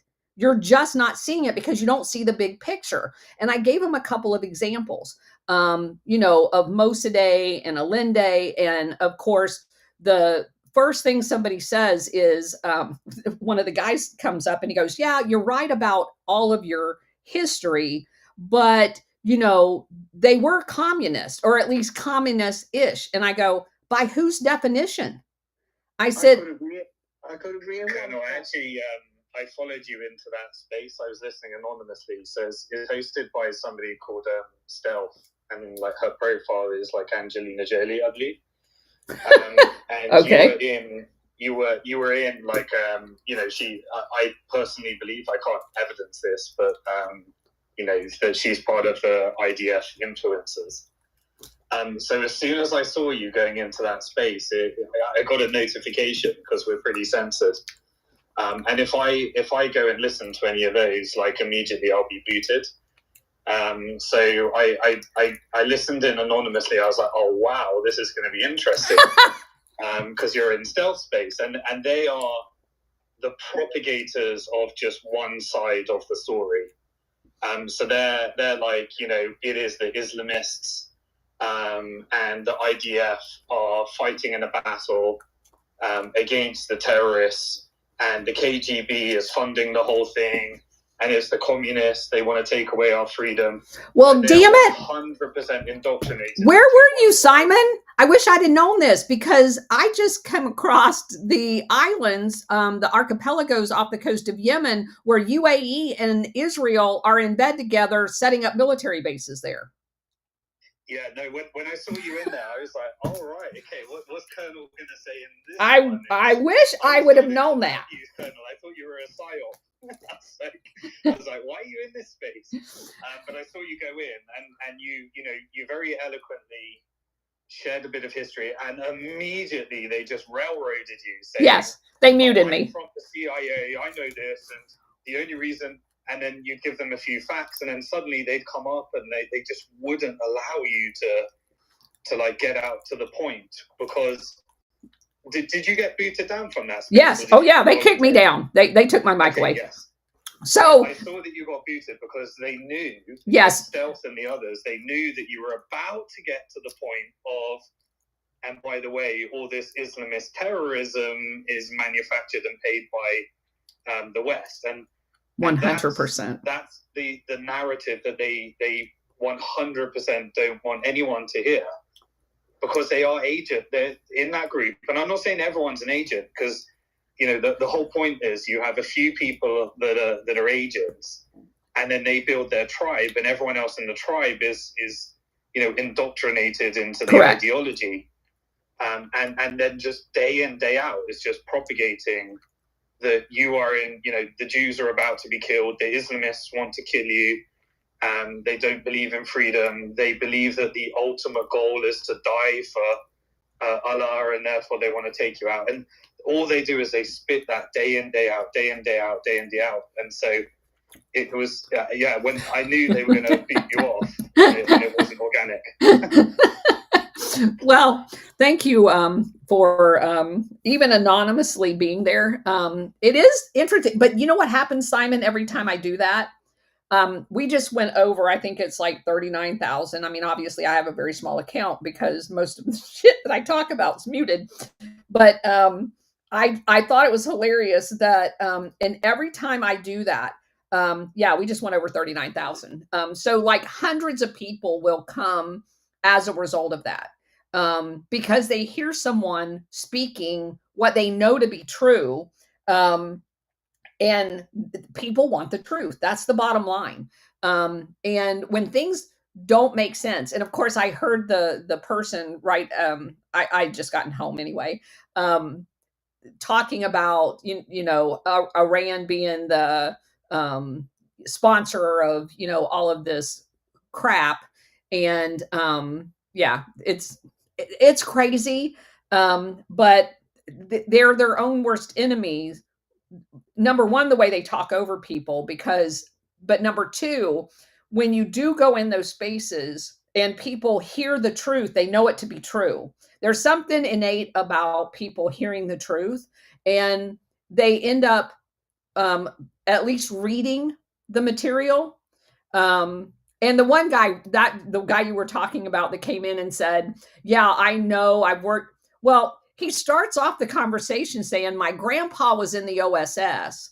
And because he starts off saying, I know about the CIA. My grandpa was in the OSS and my dad did some CIA work. And when I was young, I was around that. And of course, they had already muted me. And what I wanted to say was, I sat next to the fucking CIA guy at US Central Command. Don't give me this shit about your grandpa being in the OSS. But yeah, but they do it, Colonel. Like it's one of those obvious things, right? It's like the most stupid thing. You know the whole like compliant. If you've ever watched the movie Compliance, it's like, oh yeah, we have them in Mario spaces where you have like these people that work for the US military. They come from a place of credibility. And then they're like, yeah, I worked in the CIA. And immediately the normal reaction to somebody that's not naturally skeptical is, all right, well, they work for the CIA, so they know. So anyone that's not in the CIA, they're full of shit, and you should listen to the person, with the authority. But then that's just so obvious. If you work in the CIA, you are paid to lie. That is the whole point of these operations. And then some people just can't quite put that together mentally in their head. Well, why would you know more? You were never in the CIA. Yeah, but I wasn't paid to lie for a living either. Exactly. Yeah. But yeah, I just want to get your message out to more people in like my community, because I just think it's like once you know that both sides are being funded in order to manufacture consent, it's like a big relief. I just want people to have that relief of knowing that, that deep down in your heart, something is wrong here. Like, you've got people that are telling you it's the Jews, and you're like saying, yeah, but I've got loads of friends that are Jewish, and how does that make sense? And I can't in my heart inflict collective punishment, because that's the same thing that that is happening in Gaza right now and happened previously, and that's the justification they want you to have, so you can inflict collective punishment on people. And then on the other side, you've got this rampant operation to just have to believe that the Islamists are taking your freedom and combining it with everything that's evil, the communists taking away your freedom, and we're just radicalizing, and people are so radical. And I just really want people to just have some harmony and peace and balance right now, understanding that these psychological operations were designed to traumatize us psychologically. Correct. And it is, what we have to stand at guard at our mind, and we've got to understand that we naturally, we're all born as humans that don't have this hatred in our heart. And these psychological operations are designed to chip away at the fabric of who you are as a human and draw you into an hatred in order for them to profit from that and kill each other, quite frankly. it is demonic, it is evil. And we, the people, we need to understand what is happening here. So I just think your work is so important, Colonel. I just want to get it in front of as many people as possible. Well, these are evil forces. You and I have the same goal then, Simon, and I will look for all of your DMs when you're in spaces, and you know that would be a good fertile territory, because I do too what you just said. I've told these guys here I go in anonymously. First of all, if I'm only just listening and I can't talk, like I'm at dinner or whatever, I will listen, but I do it anonymously, because in some spaces when you're there, they want you to come up, and I don't want to not come up and then not be able to talk. So I do that, not frequently, but I do that. But I have something I want to ask you, Simon. I've noticed one of the psychological operations that is currently going on, and I want to preface this and then get your opinion. In my research, prior to 9/11, the Taliban in Afghanistan had a particular reputation, and we've talked about it here. The Taliban has pros and cons. One of the pros, obviously, was their work to get rid of the opium. They had, in the year 2000, put the edict out, no more opium coming out of Afghanistan. Absolutely not. In 2001, the lowest amount of opium that had ever come out of Afghanistan, I mean, it was like in the hundreds as opposed to the tens of thousands. And obviously, that thwarted the funding mechanism covertly of the CIA and much of Operation Gladio. So the Taliban had to be dealt with. I'm not going to say all of 9/11 happened as a result of that, but I do think that was on the plate as a benefit of 9/11, in that it would give them the, hey, because we already know bin Laden was a CIA asset. So let's stash him in Afghanistan, and then we will use the 9/11 to go into Afghanistan, overthrow the Taliban's control, and reinstate our, $20 billion a year. Some people argue it's hundreds of billions of dollars that was coming out of Afghanistan opium production. And what I have noticed again recently, in like the last 3 months, is there's a drumbeat to equate the Taliban with the guy the CIA just installed in Syria. They, whether it's the Sean Ryan show, that Sarah Adams weirdo CIA current employee, not former, or many other large podcast people are all saying the exact same thing. And then I look in mainstream media, and there's this story planted on the front page here. There's a story planted on the front page of this, and it's all derogatory towards the Taliban. But if you go and read people that live in that area, some of the scholars in Afghanistan and in Pakistan, and our own people that are objective, they will tell you that the Taliban has completely, I'm not going to say change their stripes, but they are in meetings currently with Pakistani officials to tie in oil pipelines.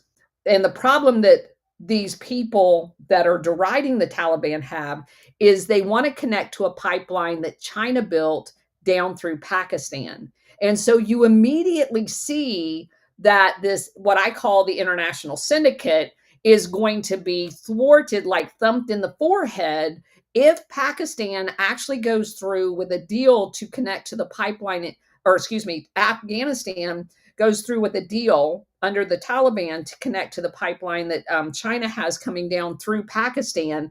And that's really the thrust of the attack on Palestine or Afghanistan, and trying to tie them to a known CIA, Al-Qaeda funded stooge they just installed in Syria. What are your thoughts?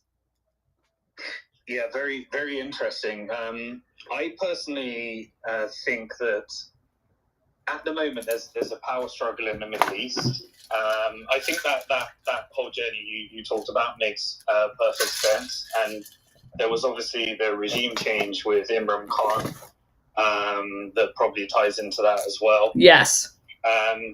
But my understanding of Jelani is that he mainly was, I think probably this is an advanced audience here if they've been listening to all your stuff, but people just need to understand that these militia groups, these groups like ISIS, that they are available to rent to the highest bidder. Yep. So they don't have an ideology. They're not Muslims. They're not trying to die for their cause because they believe, they're paid to achieve a goal of a corporate interest and recruit. And when they kill people, they have to say Allah Akbar, so that you've got the whole Muslim propaganda thing that is needed in order to drive the hate in the West as well. And then people like Tucker Carlson were activated to say the Muslims are killing the Christians, and then that perpetuates all throughout X and various other things. But I personally believe that Jelani, it was a competing interests. So Turkey primarily is in a power struggle, and the power struggle is the GCC, Israel, Iran has I think they've dropped the axis right now, and I think they're engaging in normalization. And what we're experiencing right now is America, because Israel essentially, the way I read it, I know many people, they like to say, like many people, like what I call the white nationalist type of person, they love to say it wasn't us, it was the Jews. And then they get to blame it across there. And then Americans get to say, oh no, this is Israel. And Israel controls our government. But I personally believe that Israel is US foreign policy. But there is a level of infiltration through these blackmail networks in order to control US politicians. But at the CIA, top highest level, this is still American foreign policy, and America gets plausible deniability to say, no, this is like the crazy Israeli regime. While they support it, but they get to have this whole blame game between each other. So I believe that right now in Syria, the Kurds, which is a Marxist, leftist, communist ideology, they're occupying the oil and wheat, which was the mechanism for financially destroying Syria, which was, US backed. And then Turkey's in NATO. So then you've got that kind of alliance going on there. And then Israel is trying to keep the region completely destabilized. And I think Iran had an agreement with Russia, and there was probably some friction there. I don't think it was like a straightforward thing. But Iran and Russia had an agreement that, okay, we're going to allow Assad to leave, and Assad voluntarily or was forced into leaving, but it wasn't unnatural. It was a decision that was made in the region. And so then you had US, Israel, Qatar funding HTS in order to exert the regime change. America wants it to be kind of stable. And I'm trying to figure out the relationship between Israel and America at this point, because I think Israel is going off like the old neocon model, the Operation Gladio model of let's escalate this towards war with Iran, and we want to be the sole nuclear power in the region. But capital, the money, which is the GCC, which has these massive sovereign wealth surpluses, and now has members on the board of BlackRock and various investment banks, they've managed to get themselves in a position where they are financially more strategic than Israel right now. And so I think there's a bit of a struggle between the GCC, America retreating to being a regional power rather than a global hegemon under the Gladio model, versus who are they handing it over to? Is it going to be Turkey via NATO? or is it going to be, is the Israeli model of destabilizing the region and creating carnage in the region, is that over now because the GCC controls so much capital that the Middle East is meant to be in peace right now? And then therefore there's this final push to, create escalations absolutely all round. But this is all about getting leverage for a final negotiation that maybe there's going to be regime change. I think it would be very easy to get regime change in Israel right now. I think, Netanyahu is a powerhouse. I'm not quite sure exactly, but I think Israel is no longer useful. I think it's just a liability. And so I think we're headed for that type of region. And then you've got to get back to what you're talking about. What is the economic route that the region is deciding upon? Well, and so, yeah. The reason, when I was looking into those two archipelagos off the coast of Yemen, preparing for a segment that I did Wednesday night about Yemen, the UAE in media in the Middle East, nothing here obviously, said openly that they did the invasion of those islands that are the one archipelago just south of Yemen, Sokolowi or something like that. They took over that island jointly with Israel because they knew if they did it jointly with Israel, the US wouldn't say anything. So they very much know exactly how to use Israel whenever they want to. And that goes to the comment that you just made about the US policy and the relationship that it has with Israel. And I know there's a lot of people that want to say that we're controlled by Israel, but my research in taking Operation Gladio back to its origins of the Fabian Society and the British Round Table and the creation of the CFR and the RIIA says there's a much bigger play going on here where people tend to look at one act of the play. They're not watching the entire play. They're focused on one act. And it's like when they walked out of the play, all they remember is that one act. They don't remember the entire play. And that's kind of been my mission in life, is to get people to look at the entire play. Because again, if you don't know history, you will repeat it. Yeah, I completely agree, because I've gone back and forth with this throughout this whole journey of, watching the Gaza genocide. And, is it Israel that has the power? Is it America that has the power? In the end, I've come to the conclusion that Israel is just a tool of US imperialism. And Israel, when you have this symbiotic relationship, it's really easy and convenient to manufacture the whole anti-Semitic narrative. And you can easily get people to say the Jews control the world because you've got that power that comes from, the Israeli operation. And I think America plays off that. What do you see the City of London's role in all of this? Because obviously the granddaddy is MI6. Everything else was given birth after World War II. MI6 is the long pole in the tent. And you also have, and I'm not talking about the UK in general, I'm talking about the City of London, because in every instance, the funding mechanism goes hand in hand. Oh, there's no doubt that if this all goes back to Switzerland and London, and Switzerland was a jurisdiction for London financiers. Yes.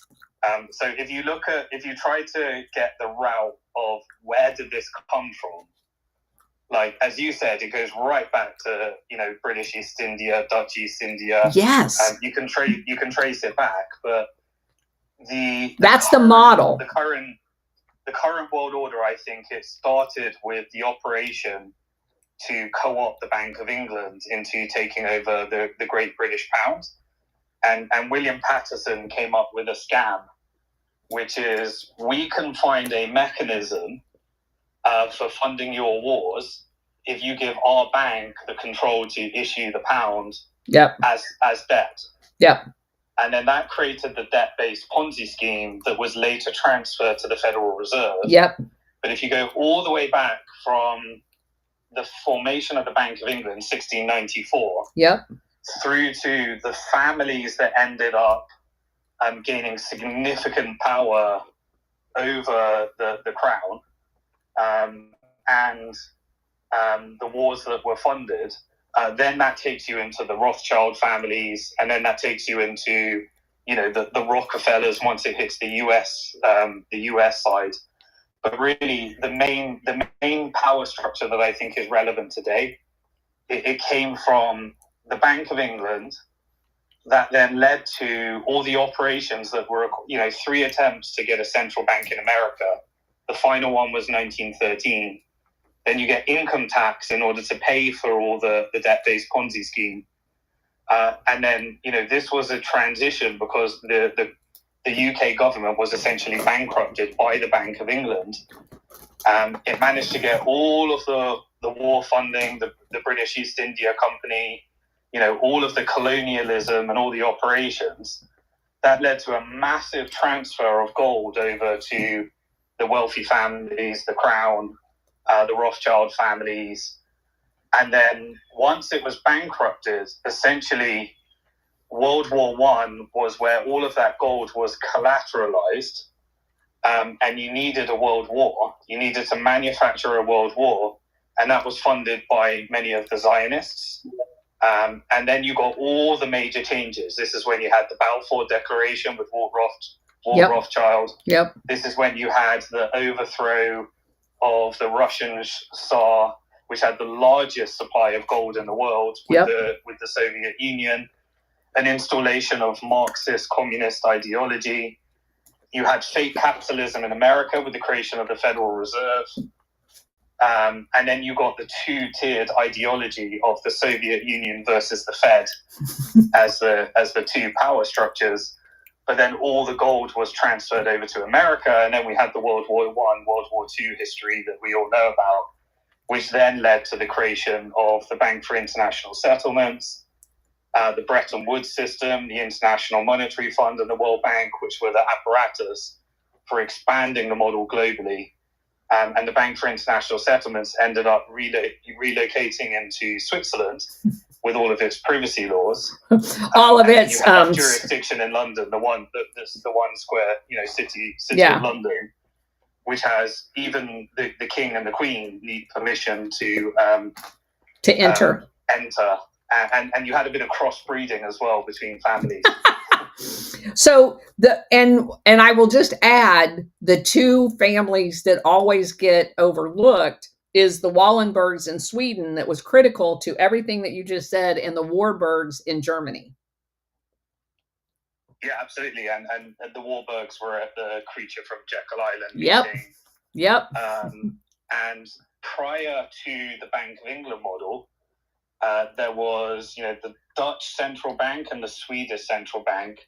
And then the Bank of England finalized the model where all money would be created as a debt, which would be the mechanism for enslaving the governments, all corporations, what later became, you know, the London Stock Exchange, Wall Street, and everything, which was the complete financialization and securitization of everything, in a debt-based Ponzi scheme where you had to have governments go deeper into debt, and the best mechanism for getting governments in debt was war and funding both sides of the war.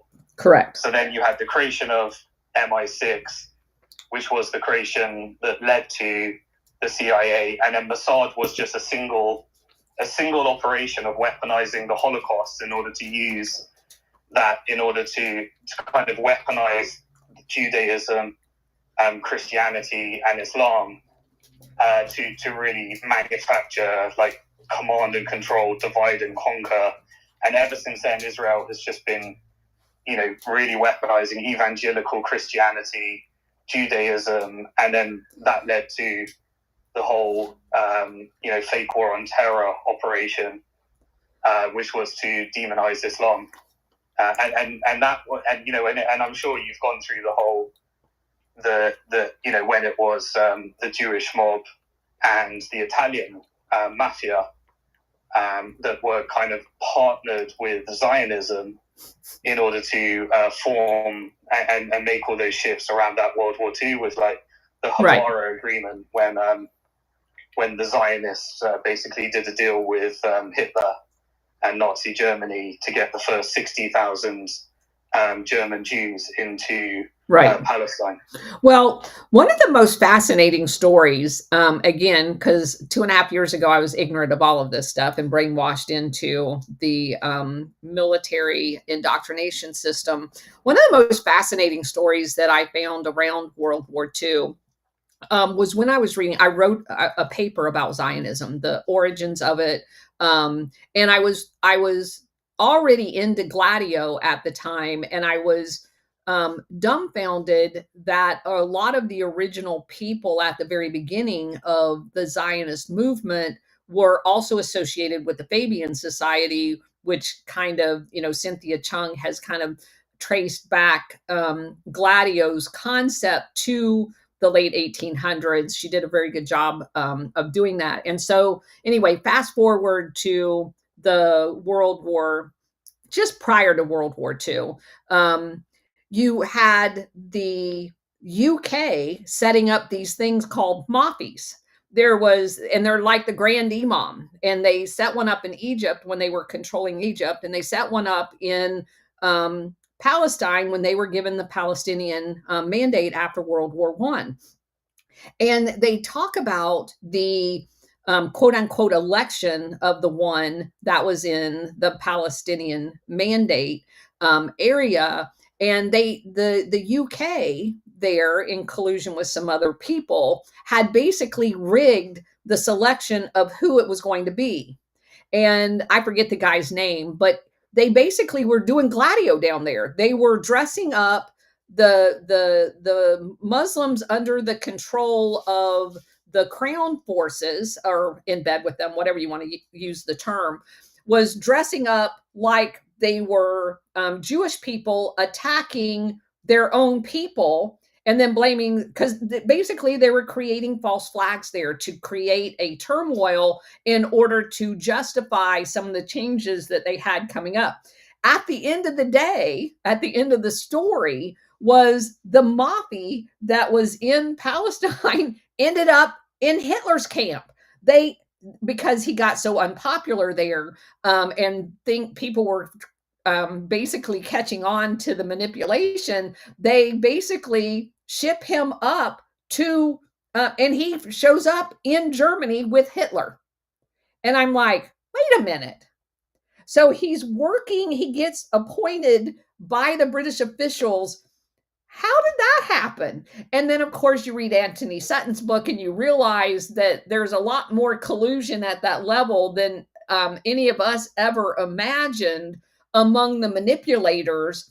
And, the same thing where you have the Nazi guy, Otto Skorzeny, which we've covered, doing Mossad missions and getting the scientists that was helping Nasser develop missiles out of Egypt because it was inconvenient for the Israelis. And so they hired the Nazi guy to go get Nazis out of Egypt. And it's just like I said, and then stumbling across the UAE in a deal with Israel, creating military bases to jointly attack Yemen. There really is no separation. There are working relationships that are mutually beneficial, and none of them are as polarizing as they want us to be. Yeah, absolutely. And the classic example that we have today, like, you just got to look at the relationship between Iran and Israel, I think is just classic. Yes. A understanding has been created that, Iran funding the Axis and Israel pushing the narrative that they're about to kill the Jews and the Jews are in a fight for their survival has led to trillions of dollars of profits. Yes. That was all paid for by middle-class Americans and middle-class Europeans, where essentially the Federal Reserve, the ECB, and the Bank of England printed all that money. All of that money led to rampant inflation, a complete hollowing out of the middle-class Europeans and Americans. And all of that money just went through this money laundering ring back into corporate profits. Yep. For the military-industrial complex. And then that ties into, the whole Contra deal, Iran-Contra deal, and, and that was when that whole thing, I think, was solidified. And you can see right now, it's like you'll never get the full war between Iran and Israel, but the tension is so profitable. Strategy of tension. Exactly, yeah. And everyone's, kind of picking their side. And you've got that it couldn't be more perfect, right? If you can manufacture the Jews and the Muslims are trying to kill each other, and you can then indoctrinate an ideology of Judeo-Christianity, and an operation like 9/11 can just be used in order to say the Muslims are there to kill us. And then you have an open borders policy. And then you have, all of these regime changes within countries, a refugee crisis. And then the people that leave, for example, if you are kind of, all of these governments are evil. But regime change is absolutely disastrous for anybody. Like for your country to become Assyria and to be ruled by, essentially ISIS. I'm not, and then we know that Assad is.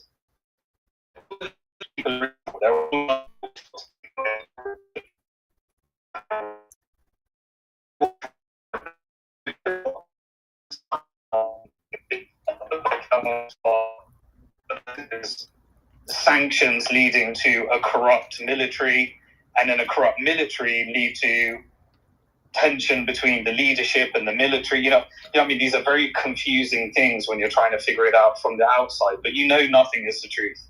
And absolutely everything is a lie. And the devastating effects that this has, of just siphoning off trillions of dollars of money printed, and everybody's paying for it. Everyone's paying for it, which is why, it's why we've hit a point where families are just so broke, so psychologically traumatized that, birth rates are just dropping, suicide rates are going so high, mental illness is at an all-time high, and this is really, really serious psychological operations. It is destroying humanity. And you see it, you see it so clearly on Spaces when you go into one space and they've literally taken the whole story and blamed it on one side, and then you go into another space. If you could go into two spaces right now, one of them would tell you how absolutely everything is the Jews, and then go into another space and they'll tell you how absolutely everything is the Islamists. Yeah. And they'll be telling the same story. Yeah. Yeah. And they've just connected it to their narrative. And you ask yourself, are we in a matrix? Are we in a parallel world? Or was there actually an Operation Gladiator Day that was designed in order to make us take a side and hate the other side and just lose all of our humanity? And what is the result of that? You can literally get away with genocide. Because they asked for bigger government to protect them.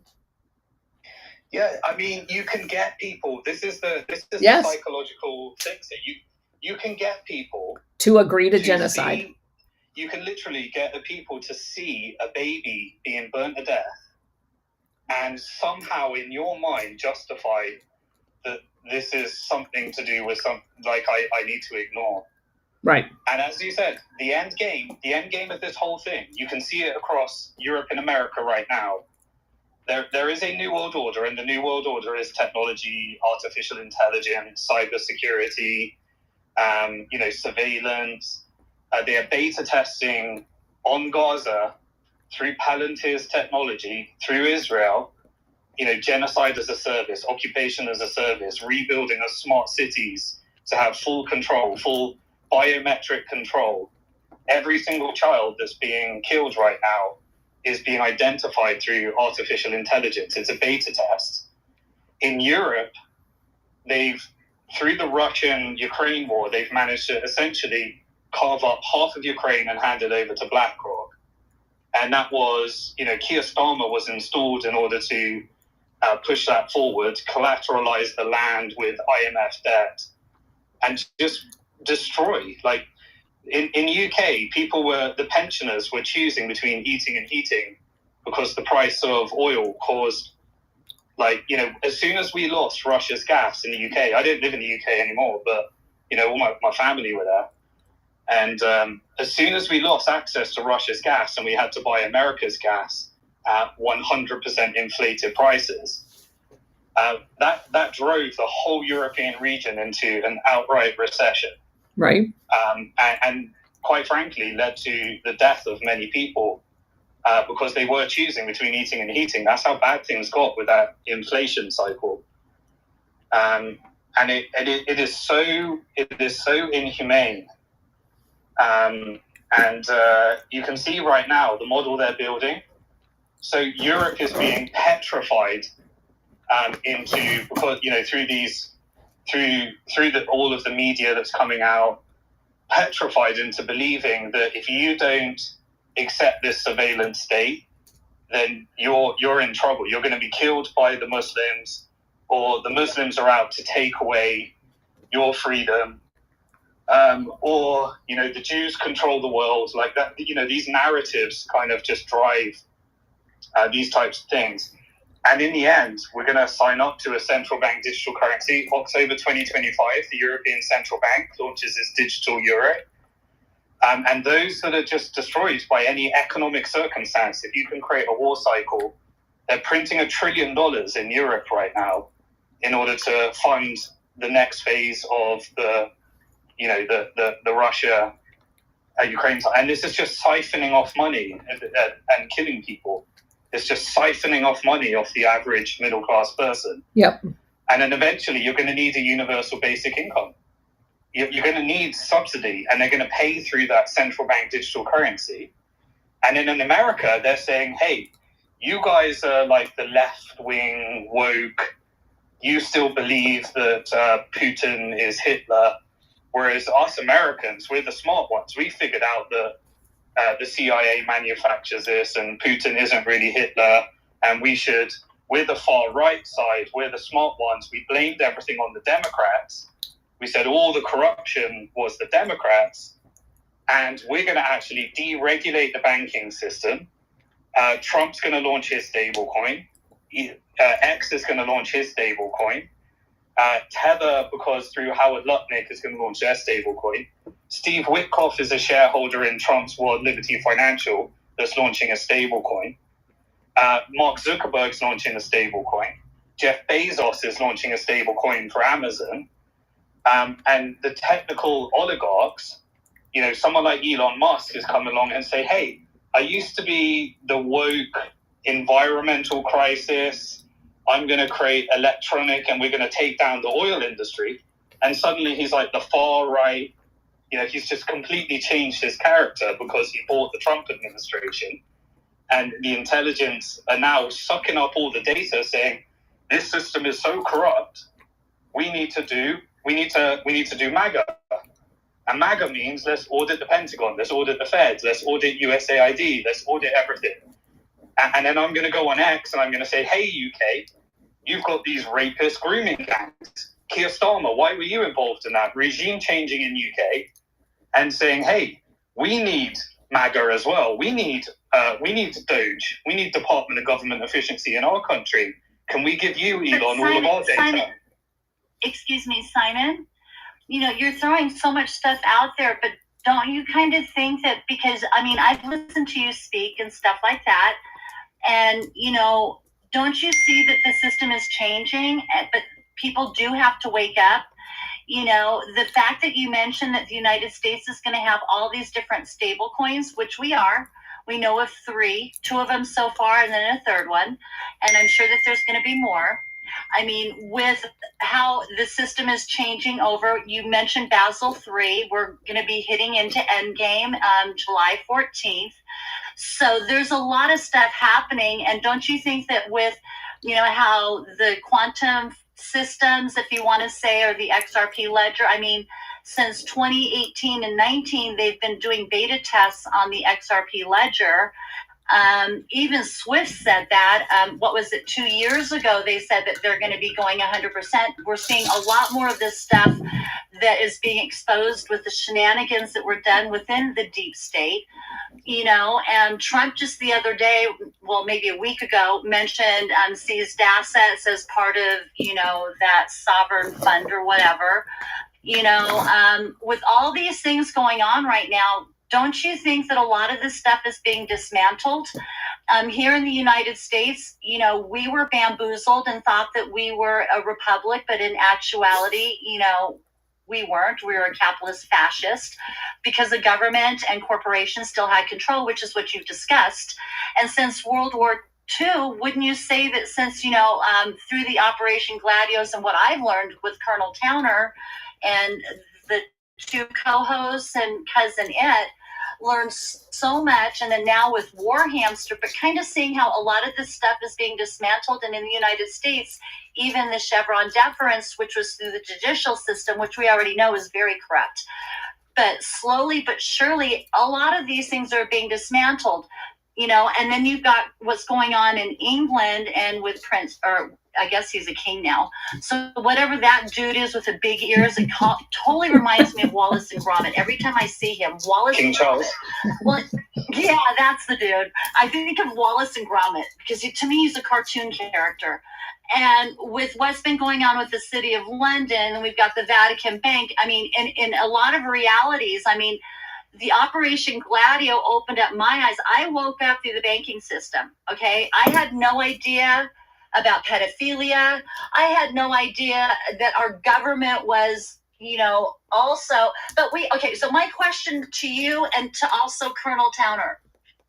So, you know, there's a lot of these players that we're seeing now that's being exposed, but we know that they're just, you know, they're puppets.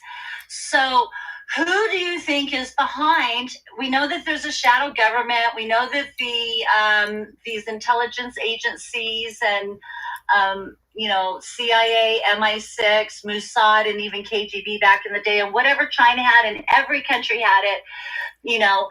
But who do you think is telling them what to do? Because we know that a lot of people are blackmailed and stuff, and that's why we're in this situation. Who is behind the curtain that's running it all, or had been running it all? I mean, I think we're getting cleaned out, though. I'll give you my answer. Firstly, let me tell you what I think the Neo-Gladio model is. The Neo-Gladio model is that everybody in America needs to believe that Europe is turning to communism, and everyone in Europe needs to believe that everyone in America is turning into right-wing fascism, and that America is being turned into a technocracy. You're dismantling one model, which propped up essentially the petrodollar and the eurodollar, and replacing it with an artificial intelligence, programmatic money of stablecoins controlled by technocratic oligarchs in America. And gold. Yes. Gold. But a crap load of gold and silver and assets, which are being... Sure, but if you want to crash the model, you just need something like the threat of auditing the Fed, exposing something, or auditing Fort Knox, and then you can execute a transitional operation of one model to the other model. Which don't you think is happening right now? Because hold on, Stellar. Simon, the part I'm going to push back on is that the system currently has to be disassembled. It has to be taken down. The Fed has to go away. There has to be an audit of Fort Knox. There has to be a disassembling of all of the unconstitutional governmental organizations. And one of the ways you do that is by exposing the fraud.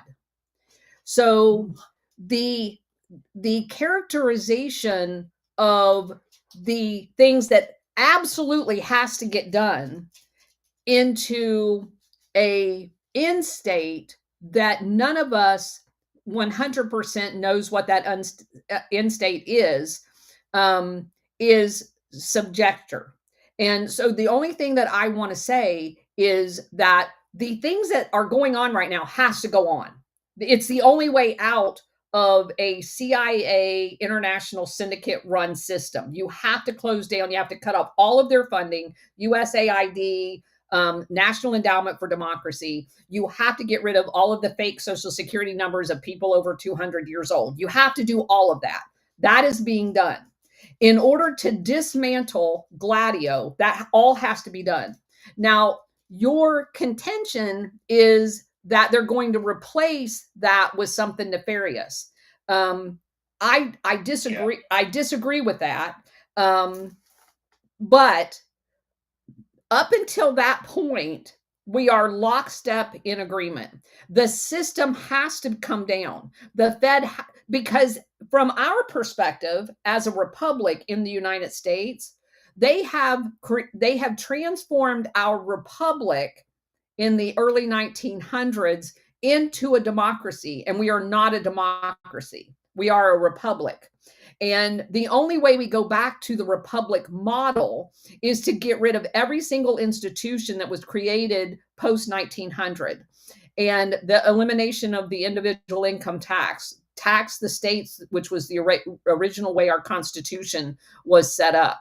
So I disagree that it's being done for nefarious reasons, but regardless of what the end state was, that has to happen. I think collectively in America, and this is my mission, is using this opportunity to awake everybody to the system, to see it for what it is, which you've eloquently described exactly what it is and how nefarious it is.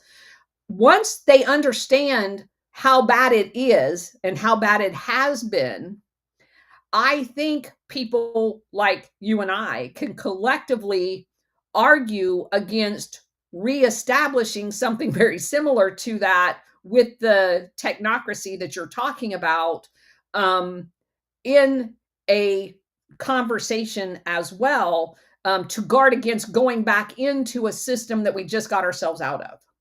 But as we, and I think you're absolutely right, we need to stay cognizant that we are not transition from one bad thing to, like, from the pot to the frying, or from the frying pan to the fire. I agree with you on that. But I am not at the point where I would make the assertion that that is what's happening. I am not convinced of that. I am convinced that they are disassembling the system that has nefariously been created through all of these separate funding mechanisms for the CIA to go out and do Gladio operations. Yeah. So what I think, we are replacing one evil with another evil, which I guess this is the point of friction between what we think is happening and we all need to observe and come up with our own theories. Yes. Is I believe that the Federal Reserve System, replacing that with a stablecoin standard, where someone like Elon Musk, that has access to all of our social data, can implement the perfect social credit score with Grok and artificial intelligence in order to have a full command and control stablecoin, competing with a bunch of technocratic oligarchs that become the next creators of a neo-Federal Reserve System. Right. And so everyone that was at Trump's inauguration is getting a stable coin and a piece of the future dollar. And they're getting all of the recollaboration of the economy, saying, right, we don't need to prop up the petrodollar anymore. We don't need to prop up the euro dollar. So let's expose everything. And then we need to get our complete supply chain correct for AI. We need access to natural gas and fracking and oil within our own domestic sphere. then that electricity in LNG needs to flow into rare earth minerals, which is the place we can work with Canada, get some Ukraine, some Greenland. And then those rare earth minerals can give us semiconductor chip independence, because the rare earths are needed in order to create semiconductor chips. Right. And then those semiconductor chips plug into vast data centers through Oracle, all of the different PayPal mafia organizations, and then all of the different people that have paid for the Trump administration, that basically funded the campaign. They get their own stable coin, and then the artificial intelligence can power those stable coins, back it by US treasuries, and then the government can actually borrow direct without the Federal Reserve and back it by a new stable coin, and we will be the controllers of the dollar. And that is what I think we're transitioning to. Where I focus my attention is zero. Where I encourage everyone to look is that clearly China is doing that same model with a central bank digital currency, robotics, artificial intelligence. America is re-collaborating to becoming a regional power because China's ahead on those technologies. And so America needs to get its shit together, but it's got the remnants of the Israeli model that wants you to go to war with Iran. And therefore there is this tension, and you solve it by releasing the 9/11 files, and you release the JFK files, and you release the Epstein files, and you question the Israeli relationship. But where the friction was, is that when you release the Epstein files, suddenly the Zionist-controlled fractions within the US government activated, please don't blame this on Israel. And the same happened with JFK. And then 9/11 and Epstein is actually really problematic because those people aren't dead. Correct. Those are people that are actually in the government right now. And so whether you get those files or not is where you genuinely get to. But if you want to have fire, you could dump Israel and then switch to the stablecoin technocratic model.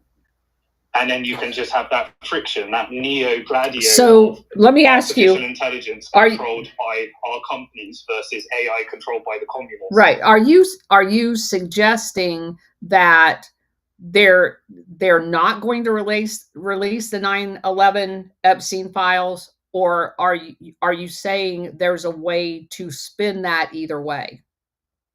Well, I think you saw it with the JFK files. So the JFK files had, there were sections that said the only intelligence agency, the Israeli intelligence service, ISIS, was the one that said, please redact these files.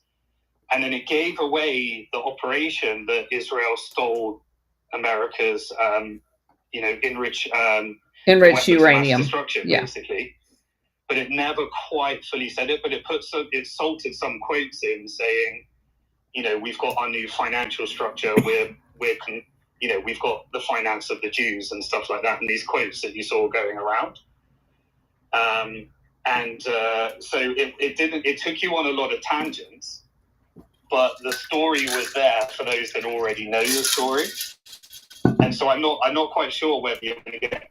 If you get 9/11 that actually has the Dancing Israelis FBI scripts, right? And they all had polygraph tests, right? If you get the results of those polygraph tests, then you'll know that Mossad was behind 9/11, and that is exposing and draining the swamp. If you don't get that, then you'll be sent on a blame the CIA and the Democrats kind of half truth. And that's most likely because of the Zionist influence over Congress right now and the internal friction that America first means become a regional power and focus on AI, whereas Israel first means get America to fight war with Iran. And Trump is doing a lot for Netanyahu, and people are speculating on whether he's playing 12D chess or not. Right. Where I focus people's attention. So what about the hold on. Sorry. What about the Epstein files? So Epstein, it blames it on people like basically you find out that Jamie Dimon is like Epstein's banker and people that are in significant power at the moment. It will reveal that Howard Lutnick, his whole staff, got killed in 9/11, but he took off. Right. He took the day off that day. Right. It will reveal that Steve Witkoff lent money to Urban Movers, and Urban Movers was the Mossad operation right. that was documented in 9/11. So all of the existing players within the Trump administration would be exposed in both the Epstein files and that also reveals the connection to the Crown and the British side as well, through the banking families. And so if you really want to, that's kind of my litmus test. Okay. If Trump wants to drain the swamp or is capable of draining the swamp without being assassinated, then he'll reveal all of that. Okay. All right. That's fair enough. Okay. I got it. Stellar, go ahead. Because I have my litmus test. I just wanted to hear what yours was. Stellar, are you still there? What's yours? What's your litmus test? I want to know if they revealed the. I already know about it, but it's never been printed and it's never officially been released about the mega group here in America that installed all of the spying devices in the Clinton administration. That's my litmus test. If they reveal the fact that Clinton was officially spied on, and that Epstein, his 17 visits into the White House had everything to do with the quote unquote renovation paid for by the mega group. And the mega group is the Les Wexners and his ilk. There's an entire group of them. And you can find it if you look for it on Yandex. You can't find it in most other search engines. And Whitney Webb talks about it in her book. If that stuff is declassified, it has everything to do. Everybody on here knows I've talked about it repeatedly about the portrait of Clinton in the blue dress. That is Epstein's trophy buck, if you're a hunter, hanging on his wall that they captured the presidency. And that's my litmus test. If that stuff comes out, then we've actually got, because I think not that child trafficking is not horrific. It is. I think a lot of that, my analogy has always been that Operation Gladio consists of 3 legs. It consists of human trafficking, weapons trafficking, and drug trafficking to pay for covert operations that were all done off the books. The thing that makes all of that stuff work is blackmail, just like the Marc Dutroux over in Belgium and the Jeffrey Epsteins here. There's the Colony Dignity down in Chile. There are lots of blackmail operations. And there's more getting revealed every day. I mean, the Diddy thing and everything else. But the blackmailing of the president of the United States is, to me, above and beyond all of that. And Jeffrey Epstein was front and center in that operation. So, yeah, and that led to the sabotage of Oslo Accords as well. So correct. Back into correct. The Palestinian conflict. Correct. So Southern, go ahead. Go ahead. Colonel Simon, brilliant job. Colonel, you're the best. You are the best. I remember Bush Jr., his picture playing with blocks. Correct. Like the 9/11 towers. Correct. So he owned him. And, but what I'm trying to forecast is the future. I know we'll move to this stable coin. I was in a weird place during COVID. I got brought in by the military and others as a specialty vendor to help get PPE and other medical products because we were going to have shipping issues and then competition globally, and we don't make anything here. But I got into some very, very, very high-level conversations, and I guess they didn't, because I was representing a government, they thought that I was sitting there with all this knowledge, and I was smart enough to keep my mouth shut and learn a lot. And this is where I really understood how money moves and people behave and the hierarchical of it. I was on a call with the Queen and about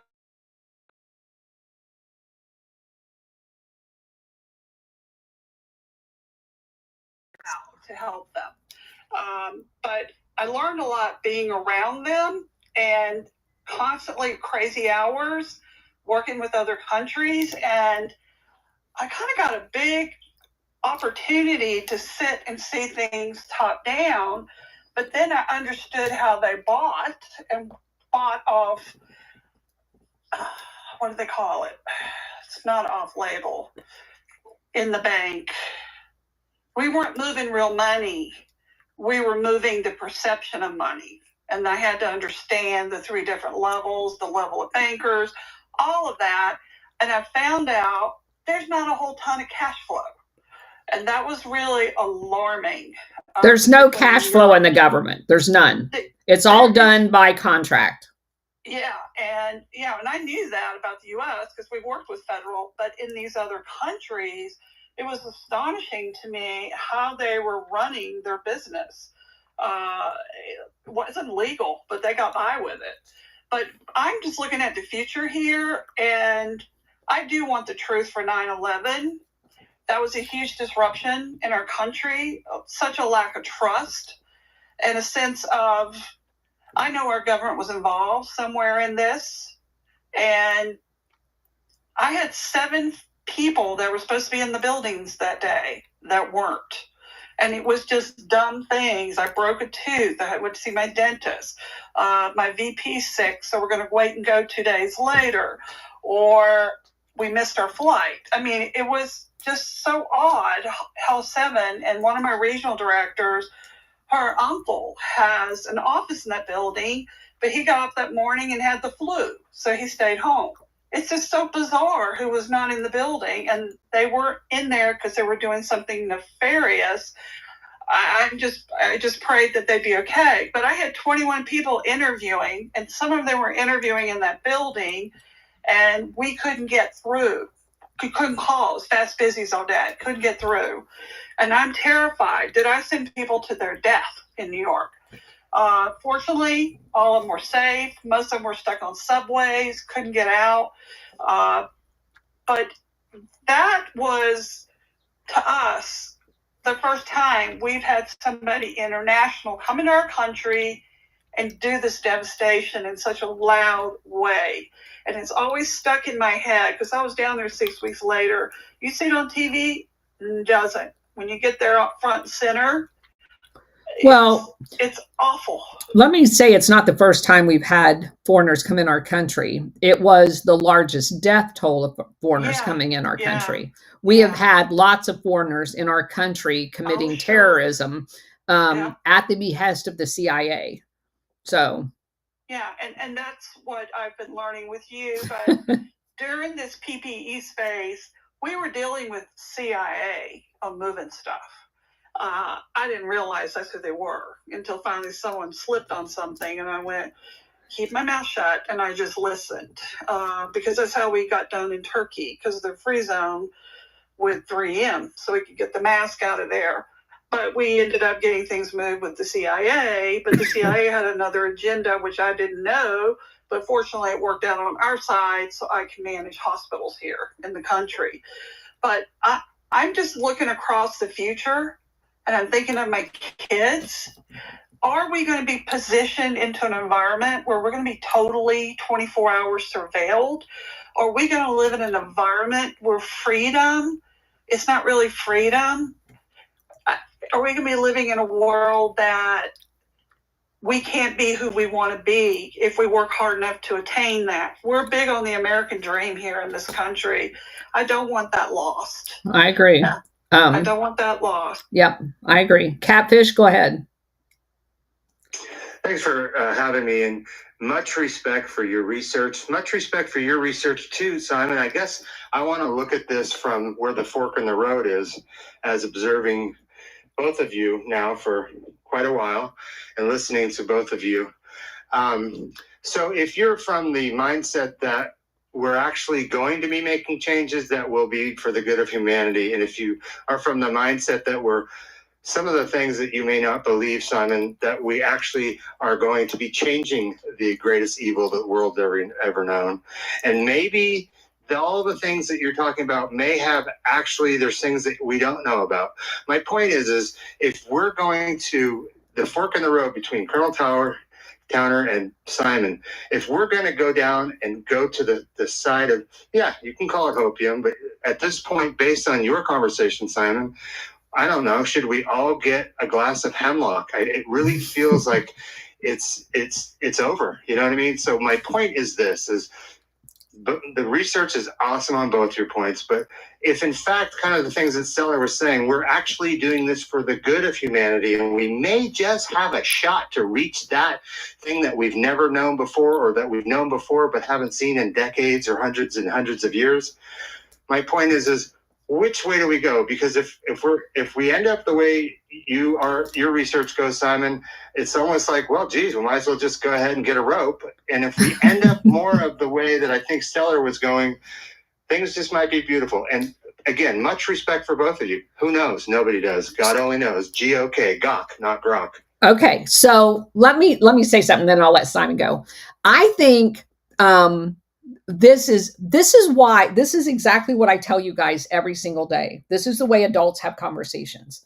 I think what Simon is saying is this is the when you bowl and you're 3 and you have the bumper rails up, we all want to go down the middle of the alley. We want to hit a strike. We want to get rid of all of the bad stuff, and we want to go back to a republic and our freedoms. That's our goal, and that's the strike. What Simon is pointing out, which I think is healthy, is there's some no kidding bumper rails that if you see us hitting the bumper rails and we jump our ball over into the other lane, we've gone a little too far. And that's healthy conversations because it's not based in dogma. He's actually bringing you facts. He is saying these are the bumper rails, put the bumper rails up, and we need to hold our government accountable, because if the things come to pass where we're trading one prison cell for another prison cell, we've not gotten anywhere. And it is healthy to have that conversation. That is not a bad thing. Go ahead, Simon. Yeah, excellent point. And I really, really want to always bring it back to what the future looks like and potential outcomes, because I am incredibly optimistic that for the first time we're getting the truth. That has profound implications because we've been lied to our entire life. Yes. And now for the first time, the world kind of makes sense to me. Like things Yes. that just didn't make sense to me. They kind of make sense. And it is beautiful that we don't actually need to hate each other. We were just engineered to hate each other. Correct. And humans are actually good people. And we get psychological operations turn us into the worst version of ourselves. Yes. And so that gives me a lot of optimism and hope. And what I break it down to is I focus on decentralization.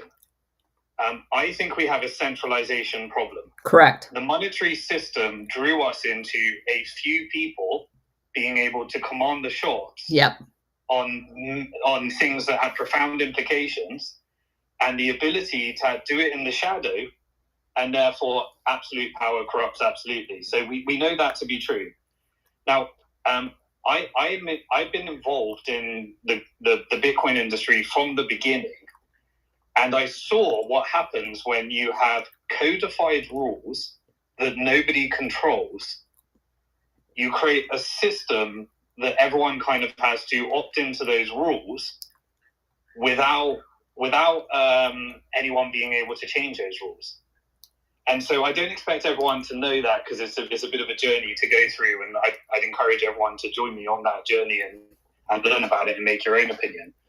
But the solution to a centralization problem can only be decentralization. And from this whole system in 2008, Bitcoin created a counter to that central banking system and created something that no one could control. And it was an experiment that showed you could actually decentralize money. And if you can decentralize money where you can own it, you can spend it, and it's got a fixed supply so it doesn't get inflated away, and people grew their wealth over that time, then couldn't you do the same with social media? Couldn't you do the same with data and identity? Couldn't you do the same with artificial intelligence? Couldn't you do the same with stable coins as well? And so where I encourage everyone to go is expect the best for your country, but prepare for the worst. And these are the simple rules I encourage everyone to look at. I believe that there are two ginormous honeypots of data. One's going to be in America and one's going to be in China. And those two superpowers are in a race to put as much data into their data centers. And those are going to be the two big AI algorithms. And everything we're doing is we are feeding an algorithm, okay? And now if you think about this, when me, Colonel, and other people come up on this space, we're engaging in a constructive conversation based upon a love of humanity, where we're just trying to deconstruct the truth as flawed humans to try and make the world a better place. The more of that happens, the more our AI is going to learn the truth. And the more our AI learns the truth, the more likely it is to actually take us in a better direction than any human, any government could probably take us. And so AI, I personally believe that the decentralization of money, the decentralization of artificial intelligence, all these things, eventually governments aren't going to be able to tax us. Regulators aren't going to be able to regulate us. Correct. Central banks are going to get disrupted by an algorithm. And so we're going to enter into a world which is very hard to predict and very hard to understand. But the more truth and love we can feed the algorithm with, the more likely it is to take us into a good place. And so Operation Gladio is kind of a manifestation of how you bring out hate and take the algorithm into a very dark place where we hate Jews, we hate Muslims, we hate Christians, we hate Americans, we hate Europeans, we hate Chinese, we hate all these things. And we're feeding that shit into the algorithm. And it's probably going to be pretty chaotic. But one of the algorithms is going to be controlled by the American system, and the other is going to be controlled by the Chinese system. But if we can do decentralized, where it's open source code, controlled by nobody, on a distributed supercomputer, like we did with money for Bitcoin, then I think we can actually get to the truth. And I think that truth of decentralized won't be manipulated for Operation Gladio styles of technology and algorithms. And so all of that is to say is that I break it down into simple things that people can do. One simple thing I think everyone can do is wherever you can, don't take on debt. The system is powered by the enslavement of mankind through debt slavery. And I know many of you, because of the system, is so messed up that some of you are in a debt place that you can't escape. But wherever you can, be very conscious about not taking on debt. And the second thing I encourage is for people to save in Bitcoin, which is kind of boycotting the Federal Reserve System, boycotting the banking system. And the third one is wherever you can, spend local. Think about your local environment. Are you supporting a technocracy by buying on Amazon and submitting? Or are you supporting your local community, your local farmer, your local education, your local people? Because we've all got to support our local environment, because eventually if decentralization wins, which I believe it will be, then we're going to get more and more decentralized, which is going to be more and more micro, and more micro means more and more community. More and more community means better and better behavior. Yep. When you actually are accountable to your neighbors, you behave better than when you're an anonymous person on X. Correct. And so the future vision of decentralization is actually a very compelling and a very beautiful thing for us all to look forward to. And imagine a world where the truth is actually known and none of these operations are empowered because they don't have the power of lying to us anymore. And that's the reason why we have to work so hard to get everybody to understand what Operation Gladio is. I think it exposes the depth of depravity of our government that some people can't fathom. I completely agree. Yeah. And so we need to just keep doing what we're doing. We Yes. need to study truth. We need to speak truth. I agree. And nothing else matters but the truth. If my tribal belief is a falsehood, then I need to recognize it and say, hold on, why am I still spreading what I know not to be true? Right.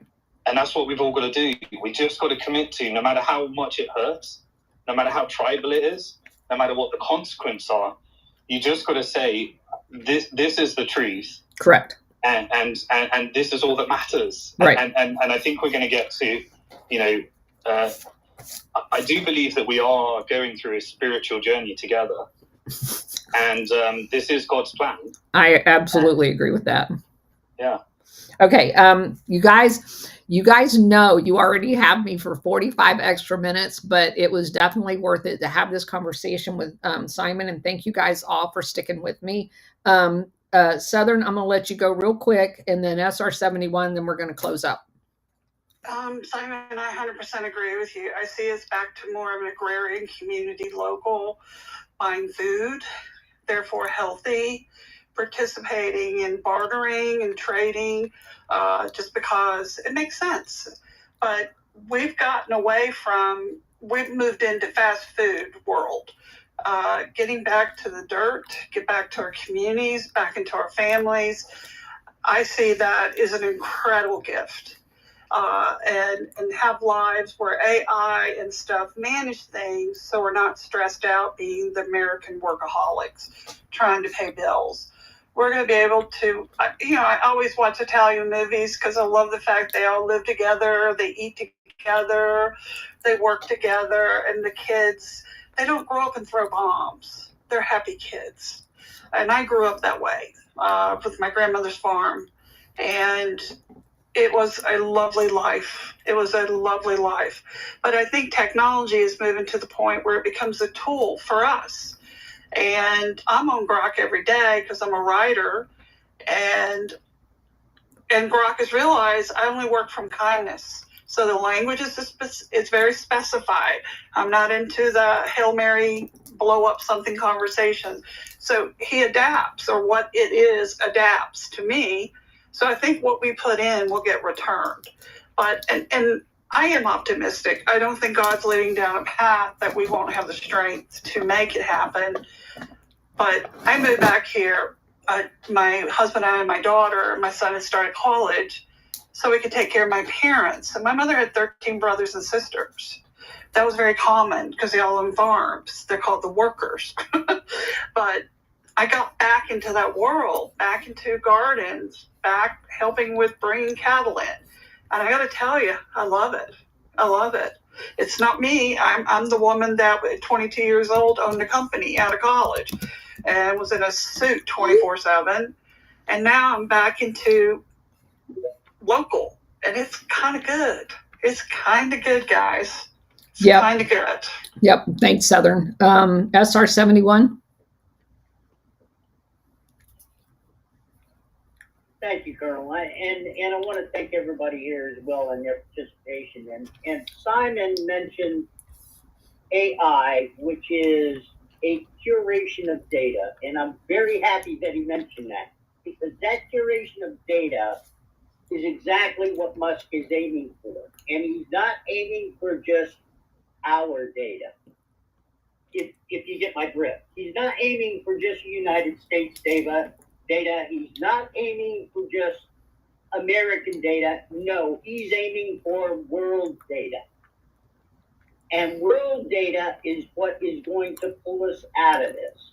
Because once you get world data and AI together, we're looking at truths across the world, not just truths here in the US or what's believed here in the US, but a curation of data that can be sorted, collated, looked at, and analyzed in a way that is much more proficient than what we have today. So I thank you very much for that input, Simon. Well, and you know what's interesting about that SR-71 is you guys have realized the span of X, unlike True Social and some of the other media platforms, has really fed into this information war that we're a part of in exposing Operation Gladio, because it was people from, remember the guy that used to call in every day from Germany on his way home and was telling us about the Gladio operations in Germany. And then we had the lady that had grown up in Italy who had moved to Germany, and she was telling us about, and we had the lady whose dad was from Argentina that was living in Costa Rica. And so all of these worldwide reaches and confirmation of everybody in the rest of the world having come in contact with either Operation Gladio or Operation Condor in Latin America, which basically is the same thing, has driven us to have that information and the confirmation of that information that we were exposing being correct. And of course, you guys have heard me say repeatedly, that's the reason why I do those long threads. I want that information in Grok. And a lot of you guys have went into Grok and asked about Operation Gladio, and our post shows up. And so we are feeding that truth by having these spaces and doing those long threads. And I can't thank you guys enough for your support. It does a world of good to my psyche when I know I'm going into a space where I'm going to have to fight to look down in the listener area and see 20 or 30 of you guys that are here every day, because I feed off of that energy. And it is one of the most important things to me. You guys, I can't tell you how important it is to me. So anyway, thank you all for being here. I appreciate it. Stellar, did you have something quick? Yeah, I was just saying that everything's getting exposed and all the truths are going to be exposed. And with that, you know, even Benghazi, they've already said they're going to be declassifying that. And that's just the next step to, you know, you guys already said it. So, I mean, everything's being exposed. AI not only is it, you know, can be used on the bad side, but it's really, really helping expose the truths. Just like Colonel Towner said with Grok and a lot of these other, you know, things. Get the truth out there, spread it. And truth is knowledge. When we have knowledge, it's power. Thank you, Colonel Towner. Thank you. And thank you, everybody, for being here. I will be back. I don't have anything scheduled for this weekend. I will be back on Monday at 4:00. Thanks for being here, everybody. Thanks, everybody. Thanks, Simon. You're doing amazing work. I really appreciate it. Thank you, Simon. And thank you for being here today. It meant a world to me.